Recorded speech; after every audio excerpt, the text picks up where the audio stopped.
2007-8 ಏನ್ ನಡೀತಾ ಇತ್ತು ಆ ಸಂದರ್ಭದಲ್ಲಿ ಕಲ್ಯಾಣ ಮಂಡಳಿ ರಚನೆ ಆಗಿದಷ್ಟೇ. ಆ ಸಂದರ್ಭದಲ್ಲಿ ಏನ್ ಶೈಕ್ಷಣಿಕ ಧನ ಸಹಾಯ ಕೊಡ್ತಾ ಇದ್ರಲ್ಲ ಆ ಲೆವೆಲ್ಗೂ ಇತ್ತು.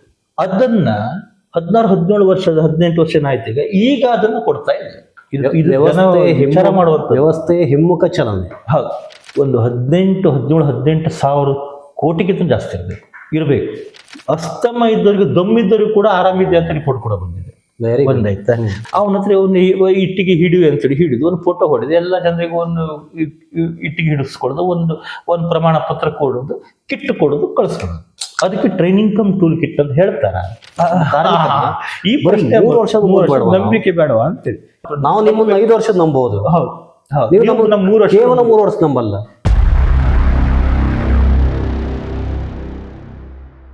ಎಲ್ರಿಗೂ ನಮಸ್ಕಾರ. ನಮ್ಮ ಚಾನಲ್ನ ಮತ್ತೊಂದು ವಿಡಿಯೋಗೆ ಸ್ವಾಗತ. ಸ್ನೇಹಿತರೆ, ನಾವು ದಿನ ಬೆಳಗಾದರೆ ತುಂಬ ಜನ ಕಾರ್ಮಿಕರನ್ನು ನೋಡ್ತೀವಿ. ಆದರೆ ಈ ಕಾರ್ಮಿಕರಿಗೆ ತಂದೆ ಆದಂಥ ಒಂದು ಇಲಾಖೆ ಇದೆ ಮತ್ತು ಅದರ ಮೂಲಕ ಸಾಕಷ್ಟು ಸೌಲಭ್ಯಗಳು ಈ ಕಾರ್ಮಿಕರಿಗೆ ಸಿಗುತ್ತೆ. ಬಟ್ ಇಲ್ಲೇನಾಗುತ್ತೆ ಅಂತ ಹೇಳಿದ್ರೆ ತುಂಬ ಜನ ಈ ಕಾರ್ಮಿಕ ಇಲಾಖೆಯಲ್ಲಿ ಅವರನ್ನು ನೋಂದಾಯಿಸಿಕೊಳ್ಳಲ್ಲ.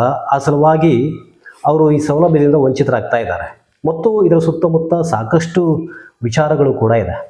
ಆ ಸಲುವಾಗಿ ಆ ಕುರಿತಾಗಿ ನಮ್ಮ ಜೊತೆ ಮಾತಾಡೋಕ್ಕಂತ ರಾಷ್ಟ್ರೀಯ ಕಾರ್ಮಿಕ ಸಂಘಟನೆಯ ರಾಜ್ಯ ನಾಯಕರಾದಂಥ ಶ್ರೀ ಜಿ.ಎನ್. ರೇವಣ್ಕರ್ ಅವರು ಇದ್ದಾರೆ. ಈ ಒಂದು ಕಾರ್ಯಕ್ರಮದಲ್ಲಿ ಅವರು ಕಾರ್ಮಿಕರಿಗೆ ಸಂಬಂಧಪಟ್ಟಂಥ ಸಾಕಷ್ಟು ವಿಚಾರಗಳನ್ನು ಶೇರ್ ಮಾಡ್ಕೊತಾರೆ ಮತ್ತು ಈಗ ಈ ಕಾರ್ಯಕ್ರಮಕ್ಕೆ ಅವರನ್ನು ಮೊದಲು ಸ್ವಾಗತಿಸ್ಕೊಳ್ಳೋಣ. ಸರ್ ನಮಸ್ತೆ. ನಮಸ್ಕಾರ. ಕಾರ್ಯಕ್ರಮಕ್ಕೆ ಸ್ವಾಗತ. ಸರ್, ಇದು ಈ ಕಾರ್ಮಿಕರು ಬೇಸಿಕ್ ಕ್ವಶನ್ನು, ಕಾರ್ಮಿಕರಂದ್ರೆ ಯಾರು ಸರ್? ಕಾರ್ಮಿಕರು ಅಂತ ಹೇಳಿದ್ರೆ ಅಸಂಘಟಿತ ವಲಯ.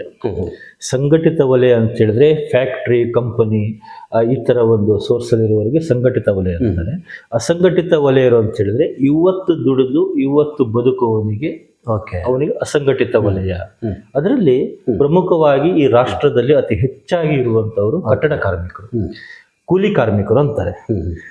ಅದರಲ್ಲಿ ಕೃಷಿ ಕಾರ್ಮಿಕರು ಬೇರೆ, ಕಟ್ಟಡ ಮತ್ತು ಇತರೆ ನಿರ್ಮಾಣ ಕಾರ್ಮಿಕರು ಬೇರೆ.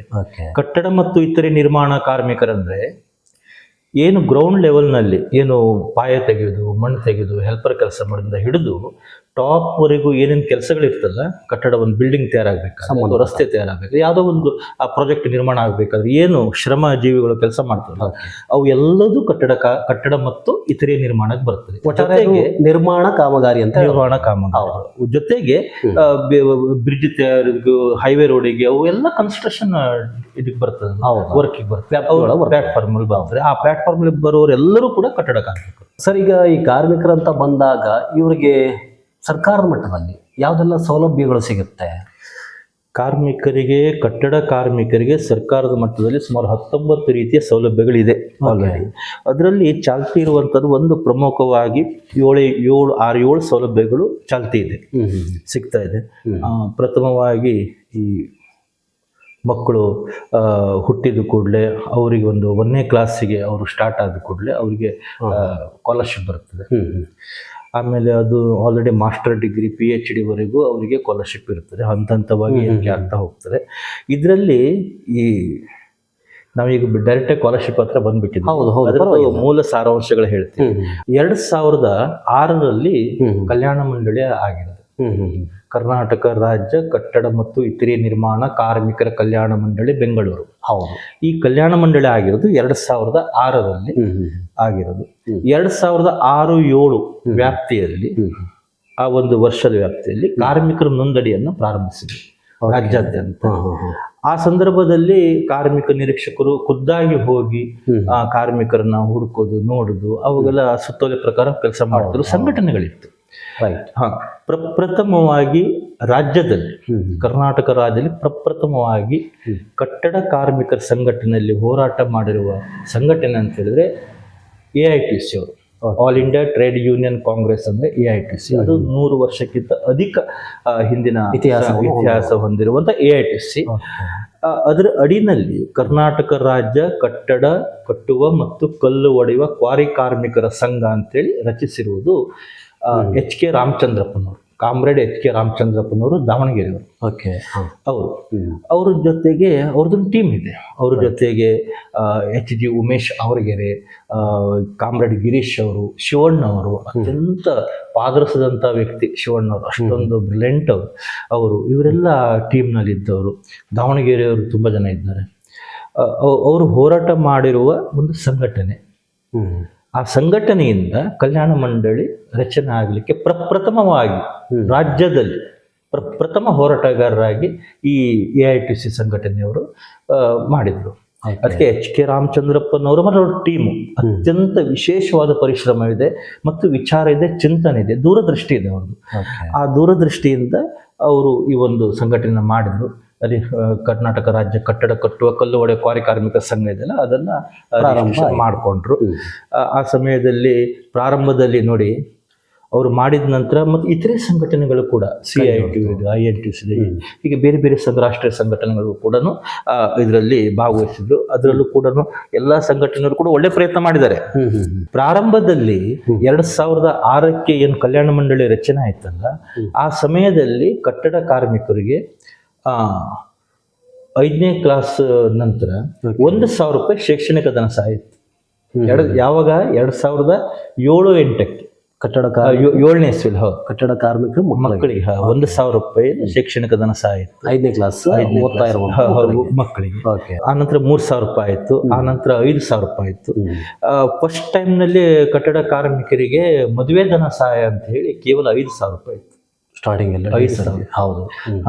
ಆಮೇಲೆ ಅಂತಿಮ ಸಂಸ್ಕಾರದ ಸಹಾಯಧನ ಅಂತ ಹೇಳಿ ಏನು ಮರಣ ಹೊಂದಿರ್ತಾರಲ್ಲ ಸಹಜ ಸಾವಿಗೆ, ಅವ್ರಿಗೆ ಮರಣಕ್ಕೆ ಸಹಾಯಧನ ಅಂತೇಳಿ ಕೇವಲ 4,000 ರೂಪಾಯಿ ಸ್ಮಶಾನದ ಖರ್ಚು ಅಂತ ಬರ್ತಿತ್ತು. ಓಕೆ.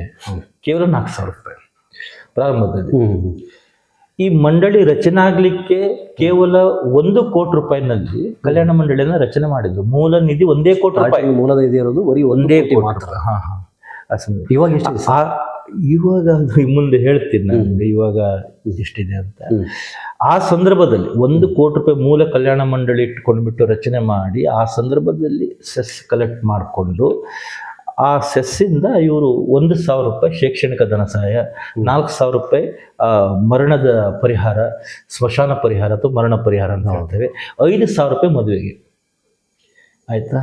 ಆ ನಂತರ ಅದು ಮದುವೆಗೆ 25,000 ರೂಪಾಯಿ ಆಯಿತು. 10,000 25,000 ರೂಪಾಯಿ ಆಯಿತು. ಅದ್ರ ನಂತರ 25,000 ರೂಪಾಯಿ ಆಯಿತು. 25,000 ಆದ ಕೂಡಲೇ ನೆಕ್ಸ್ಟ್ 50,000 ರೂಪಾಯಿ ಆಯಿತು ಮದುವೆ ಧನ. ಕರೆಕ್ಟಾಗಿ ನನಗೆ ಇಸ್ವಿ ನೆನಪಿಲ್ಲ, ನಾನು ಏನು ಇಟ್ಕೊಂಡಿಲ್ಲ, ರೆಡಿ ಹೇಳ್ತೀನಿ. 25,000 ರೂಪಾಯಿ ಆದ ನಂತರ ಒಮ್ಮೆಲೆ ಅದು 50,000 ರೂಪಾಯಿ ಆಯಿತು. ರೈಟ್. ಮದುವೆ ಧನ ಸಹಾಯಕ್ಕೆ ತುಂಬ ದೊಡ್ಡ ಅಮೌಂಟ್ ಮದುವೆ ಧನ ಸಹಾಯಕ್ಕೆ 2 ಮಕ್ಕಳಿಗೆ 1,00,000 ರೂಪಾಯಿ. ಓಕೆ. ಇಬ್ರು ಸಿಗ್ತೈತೆ. ಅಂದ್ರೆ ಆ ಫಲಾನುಭವಿ 2 ಜನ ಮಕ್ಕಳಿಗೆ 1,00,000 ರೂಪಾಯಿ. ಒಂದ್ ವೇಳೆ ಫಲಾನುಭವಿ ಮದುವೆ ಆಗಲಿದ್ರೆ ಕಾರ್ಡ್ ಮಾಡಿ 1 ವರ್ಷದ ನಂತರ ಆತ ಮದುವೆ ಆದ್ರೂ ಕೂಡ ಅವ್ನಿಗೆ 50,000 ಸಿಗ್ತಿತ್ತು. ಹೀಗೆ ಆ ಮದುವೆ ಪ್ಯಾಕೇಜ್ ಆಯ್ತು. ಆ ಸಂದರ್ಭದಲ್ಲಿ ಆ 50,000 ರೂಪಾಯಿ ಮದುವೆ ಪ್ಯಾಕೇಜ್ ಆಗ್ಬೇಕಾದ್ರೆ ಆಲ್ರೆಡಿ 15,000, 20,000, 18,000 ರೂಪಾಯಿ ಸ್ಕಾಲರ್ಶಿಪ್ ಸ್ಟಾರ್ಟ್ ಆಗೋಯ್ತು. ಅದು ಜಾಸ್ತಿ. ಡಿಗ್ರಿ ಎಲ್ಲ 25,000 ರೂಪಾಯಿ ತಗೊಂಡು ಬಂದ್ಬಿಡ್ತು. ಹೌದು, ಡಿಗ್ರಿ ಮಕ್ಕಳಿಗೆಲ್ಲ 15,000 ರೂಪಾಯಿ, ಅನಂತರ 25,000 ಬಂತು. ಈ ಸ್ಕಾಲರ್ಶಿಪ್ ಅಲ್ಲಿ ಜಂಪ್ ಆಗ್ತಾ ಬಂತು. ಈಗ ಪ್ರೆಸೆಂಟ್ ಸಿಚುವೇಶನ್ ಸರ್ ಎಷ್ಟೆಷ್ಟಿದೆ? ಯಾವ್ಯಾವುದು? ಈಗ ಪ್ರೆಸೆಂಟ್ ಸಿಚುವೇಶನ್ ಏನಿದೆ ಅಂದ್ರೆ, ಹಿಂದೆ ಏನು ಕಾಂಗ್ರೆಸ್ ಸರ್ಕಾರ ಈಗ ಆಡಳಿತಕ್ಕೆ ಬಂತಲ್ಲ, ಅದ್ರ ಹಿಂದೆ ಬಿಜೆಪಿ ಸರ್ಕಾರ ಇತ್ತಲ್ಲ, ಬಿಜೆಪಿ ಸರ್ಕಾರ ಕೊನೆ ಹಂತದವರೆಗೂ ಶೈಕ್ಷಣಿಕ ಧನ ಸಹಾಯ ತುಂಬಾ ಹೆಚ್ಚಿಗೆ ಪ್ರಮಾಣದಲ್ಲಿ ಮಾಡಿದ್ರು. ಶಿವರಾಮ್ ಹೆಬ್ಬಾರ್ ಅವರು ಕಾರ್ಮಿಕ ಸಚಿವರಿದ್ದಾಗ ಶೈಕ್ಷಣಿಕ ಧನ ಸಹಾಯ ತುಂಬಾ ಮಾಡಿದ್ರು. LKG ಮಕ್ಕಳಿಗೆ, ನಾವು ಹೇಳಿದ್ರೆ LKG ಮಕ್ಕಳಿಗೆ ನಿಂತುಕೊಂಡು ಸುಸು ಮಾಡ್ಲಿಕ್ಕೆ ಬರುದಿಲ್ಲ ಅಂತ ಮಕ್ಕಳು ಶಾಲೆ ಕಾಲಿಟ್ಟಿದ ಕೂಡಲೇ 5,000 ರೂಪಾಯಿ ಶೈಕ್ಷಣಿಕ ಧನ ಸಹಾಯ ಮಾಡಿದ್ರು. ಆಯ್ತಾ? 5,000 ರೂಪಾಯಿ ಶೈಕ್ಷಣಿಕ ಧನ ಸಹಾಯಕ್ಕೆ ನಾನೇ ಅರ್ಜಿ ಫಿಲ್ ಮಾಡ್ಕೊಂಡು ಹಾಕ್ಸ್ಕೊಟ್ಟಿದ್ದೆ. ರಾಜ್ಯಾದ್ಯಂತ ಬಂದಿದೆ. LKG ಪ್ರವೇಶಕ್ಕೆ, LKG ಮುಗಿದಂತರಲ್ಲ, ಪ್ರವೇಶ 5,000 ರೂಪಾಯಿ ಕೊಟ್ಟಿದ್ದು. ಆಯ್ತಾ? ಆವಾಗ ಹೆಚ್ಚಿನ ಸ್ಕಾಲರ್ಶಿಪ್ ಇದೆ ಎಲ್ಲ ಒಟ್ಟು ಡಬಲ್ ಮಾಡ್ಬಿಟ್ರು. ಡಬಲ್ ಮಕ್ಕಳಿಗೆ ಉದ್ಧಾರ ಆಗ್ಲಿ, ಮಕ್ಕಳು ಅನುಕೂಲ ಆಗ್ಲಿ, ವಿದ್ಯಾವಂತರಾಗ್ಲಿ, ಅದೊಂದು ಚಿಂತನೆ. ಏನು ಹಿಂದೆ ಏನು ಅವರು ಚಿಂತನೆ ಇಟ್ಕೊಂಡ್ರಲ್ಲ ಕಾರ್ಮಿಕ ಮುಖಂಡರು ಮತ್ತು ಸರ್ಕಾರ ಮತ್ತು ಆಡಳಿತ, ಅದೇ ಚಿಂತನೆಗಳನ್ನ ಹಿಂದಿನ ಸರ್ಕಾರದವರು ಕೂಡ ಮಾಡಿದ್ರು. ಆಯ್ತಾ? ಬಟ್ ಈಗ ಪ್ರೆಸೆಂಟ್ ಸಿಚುವೇಶನ್ ಹೇಗಿದೆ ಅಂತಂದ್ರೆ, ಶೈಕ್ಷಣಿಕ ಧನ ಸಹಾಯ ಸುಮಾರು 70% ಕಡಿತಾ ಇತ್ತು. ಕಟ್ ಮಾಡಿದ್ರ? ಕಟ್ ಮಾಡಿದ್ರು. ಏನು ಪ್ರಾರಂಭದಲ್ಲಿ ಕಾರ್ಮಿಕ ಕಲ್ಯಾಣ ಮಂಡಳಿ ಪ್ರಾರಂಭದಲ್ಲಿ ಏನು 1,000 2,000 3,000 ಹಿಂಗ್ ಕಡೆ ಕೊಡ್ತಾ ಇದ್ರಲ್ಲ, ಅದನ್ನ ಈಗ ಕೊಡ್ಲಿಕ್ಕೆ ಸ್ಟಾರ್ಟ್ ಮಾಡಿದ್ರು ಅವರು. ಆಫ್ಟರ್ 10 year, ಆಫ್ಟರ್ 2017 2017 2027 ಅಂತ ಹೇಳಿದ್ರೆ 18 ವರ್ಷದ ನಂತರ. ಏನ್ ಪ್ರಾರಂಭದಲ್ಲಿ ನೋಡಿ ಎಂತ ವಿಶೇಷ ನೋಡಿ ಇದು. ಇದೊಂದು ವಿಶೇಷ ಇದು. ವಿಚಾರ ಮಾಡುವಂತ ವ್ಯವಸ್ಥೆ ಹಿಮ್ಮುಖ ಚಲನೆ. ಹೌದು ಹೌದು, ಎಂತ ವಿಶೇಷ ನೋಡಿ ಇದು. 2007-8 ಏನ್ ನಡೀತಾ ಇತ್ತು ಆ ಸಂದರ್ಭದಲ್ಲಿ ಕಲ್ಯಾಣ ಮಂಡಳಿ ರಚನೆ ಆಗಿದೆ ಅಷ್ಟೇ. ಆ ಸಂದರ್ಭದಲ್ಲಿ ಏನ್ ಶೈಕ್ಷಣಿಕ ಧನ ಸಹಾಯ ಕೊಡ್ತಾ ಇದ್ರಲ್ಲ, ಆ ಲೆವೆಲ್ಗೂ ಇತ್ತು. ಅದನ್ನ 16-17 ವರ್ಷದ 18 ವರ್ಷ ಆಯ್ತು ಈಗ ಅದನ್ನ ಕೊಡ್ತಾ ಇದ್ದಾರೆ. ಅಂದ್ರೆ ಇವರು ಅಭಿವೃದ್ಧಿ ಮಾಡಿದ್ರು ಅಥವಾ ಹಿಂದೆ ತಗೊಂಡು ಹೋದ್ರು ಅಂತ ಹೇಳೋದನ್ನ ಚಿಂತನೆ ಮಾಡಬೇಕು. ಹೌದು ಹೌದು, ಜನನು ಚಿಂತನೆ ಮಾಡಬೇಕು, ಸರ್ಕಾರ ಚಿಂತನೆ ಮಾಡಬೇಕು, ವಿಚಾರವಂತರ ಚಿಂತನೆ ಮಾಡಬೇಕು, ಮುಖಂಡರು ಚಿಂತನೆ ಮಾಡಬೇಕು. ಬಟ್ ಈಗ ಎಲ್ಲ ನೋಡಿದಾಗ ಸರ್, ಈ ಇದೆಲ್ಲ ಯೋಜನೆಗಳನ್ನು ರೂಪಿಸೋಕೆ ಮತ್ತು ಈ ಅಮೌಂಟ್ ಎಲ್ಲಿಂದ ಬರ್ತದೆ? ಇದು ಒಳ್ಳೆ ಪ್ರಶ್ನೆ ಕೇಳಿದ್ರೆ. ಅಮೌಂಟ್ ಅಂದ್ರೆ ರಾಜ್ಯದಲ್ಲಿ ಯಾವುದೇ ಕಾಮಗಾರಿಗಳಾದರೂ ಕೂಡ ಅದಕ್ಕೆ ಸೆಸ್ ಕಲೆಕ್ಟ್ ಆಗ್ತದೆ. ಒಂದು 10 ಲಕ್ಷ ರೂಪಾಯಿಗಿಂತ ಹೆಚ್ಚಿನ ಒಂದು ಸ್ವಂತ ಕಟ್ಟಡಗಳನ್ನು ನೀವು ಸ್ವಂತ ಮನೆಯನ್ನು ಕಟ್ಕೊಂಡ್ರು ಕೂಡ 1% ಸೆಸ್ ಕಟ್ಟಬೇಕು. ಓಕೆ, 10 ಲಕ್ಷದ ಒಳಗೆ ಇದ್ರೆ ನೀವು ಸೆಸ್ ಕಟ್ಟಲಿಕ್ಕೆ ಅವಶ್ಯಕತೆ ಇಲ್ಲ. ಈ 10 ಲಕ್ಷಕ್ಕಿಂತ ಮೇಲಿದ್ರೆ ನಿಮ್ಗೆ NOCನೇ ಸಿಗೋದಿಲ್ಲ, 1% ಸೆಸ್ ಕಟ್ಟಲೇಬೇಕು. ಇವನ್ ಮನೆ ಕೂಡ ಸ್ವಂತ ಮನೆ. ಕಮರ್ಷಿಯಲ್ ಹಾಗೆಲ್ಲ. ಕಮರ್ಷಿಯಲ್ ಲಕ್ಷ ರೂಪಾಯಿ ವ್ಯವಹಾರದಲ್ಲೂ ಕೂಡ ಕಾಂಪ್ಲೆಕ್ಸ್ ಏನು ಕಟ್ಟಿದ್ರು ಕೂಡ ಸೆಸ್ ಹೋಗ್ತದೆ. ಸೆಸ್ ಅಲ್ಲಿ ನಿಮ್ಗೆ NOC ಸಿಗೋದಿಲ್ಲ. ಆ 1% ಸೆಸ್ ಕಲ್ಯಾಣ ಮಂಡಳಿ ಹೋಗ್ತದೆ. ಅಲ್ಲಿ ಆರ್ಥಿಕತೆ ಹುಟ್ಟೋದು ಅಲ್ಲಿ. ಹೌದು, ಆ ಸೆಸ್ ಅನ್ನ ಕೂಡೀಕರಣ ಆಗ್ತದೆ. ಈಗ ಯಾವ 1% ಸೆಸ್ ಬ್ರಿಡ್ಜ್ ಮಾಡಿದ್ರು ಹೋಗ್ತಾರೆ, ರಸ್ತೆ ಮಾಡಿದ್ರು ಹೋಗ್ತಾರೆ, ಮನೆ ಕಟ್ಟಿದ್ರು ಹೋಗ್ತಾರೆ, ಅಂಗಡಿಗಳು ಮಾಡಿದ್ರು ಹೋಗ್ತಾರೆ, ಪಂಚಾಯತ್ ಕೆಲಸ ಮಾಡಿದ್ರು ಹೋಗ್ತಾರೆ. ಯಾವುದೇ ಕಾಮಗಾರಿಗಳು, ಯಾವುದೇ ನಿರ್ಮಾಣ ಕಾಮಗಾರಿ ನಡೆದ್ರು 1% ಸೆಸ್ ಕಲ್ಯಾಣ ಮಂಡಳಿ ಹೋಗ್ತದೆ. ಆ ಸೆಸ್ ಅನ್ನ ಸರ್ಕಾರ ಅಥವಾ ಯಾರು ಕೂಡ ಅದನ್ನ ಬೇರೆ ರೀತಿಯಲ್ಲಿ ಉಪಯೋಗಿಸುವಂಗಿಲ್ಲ.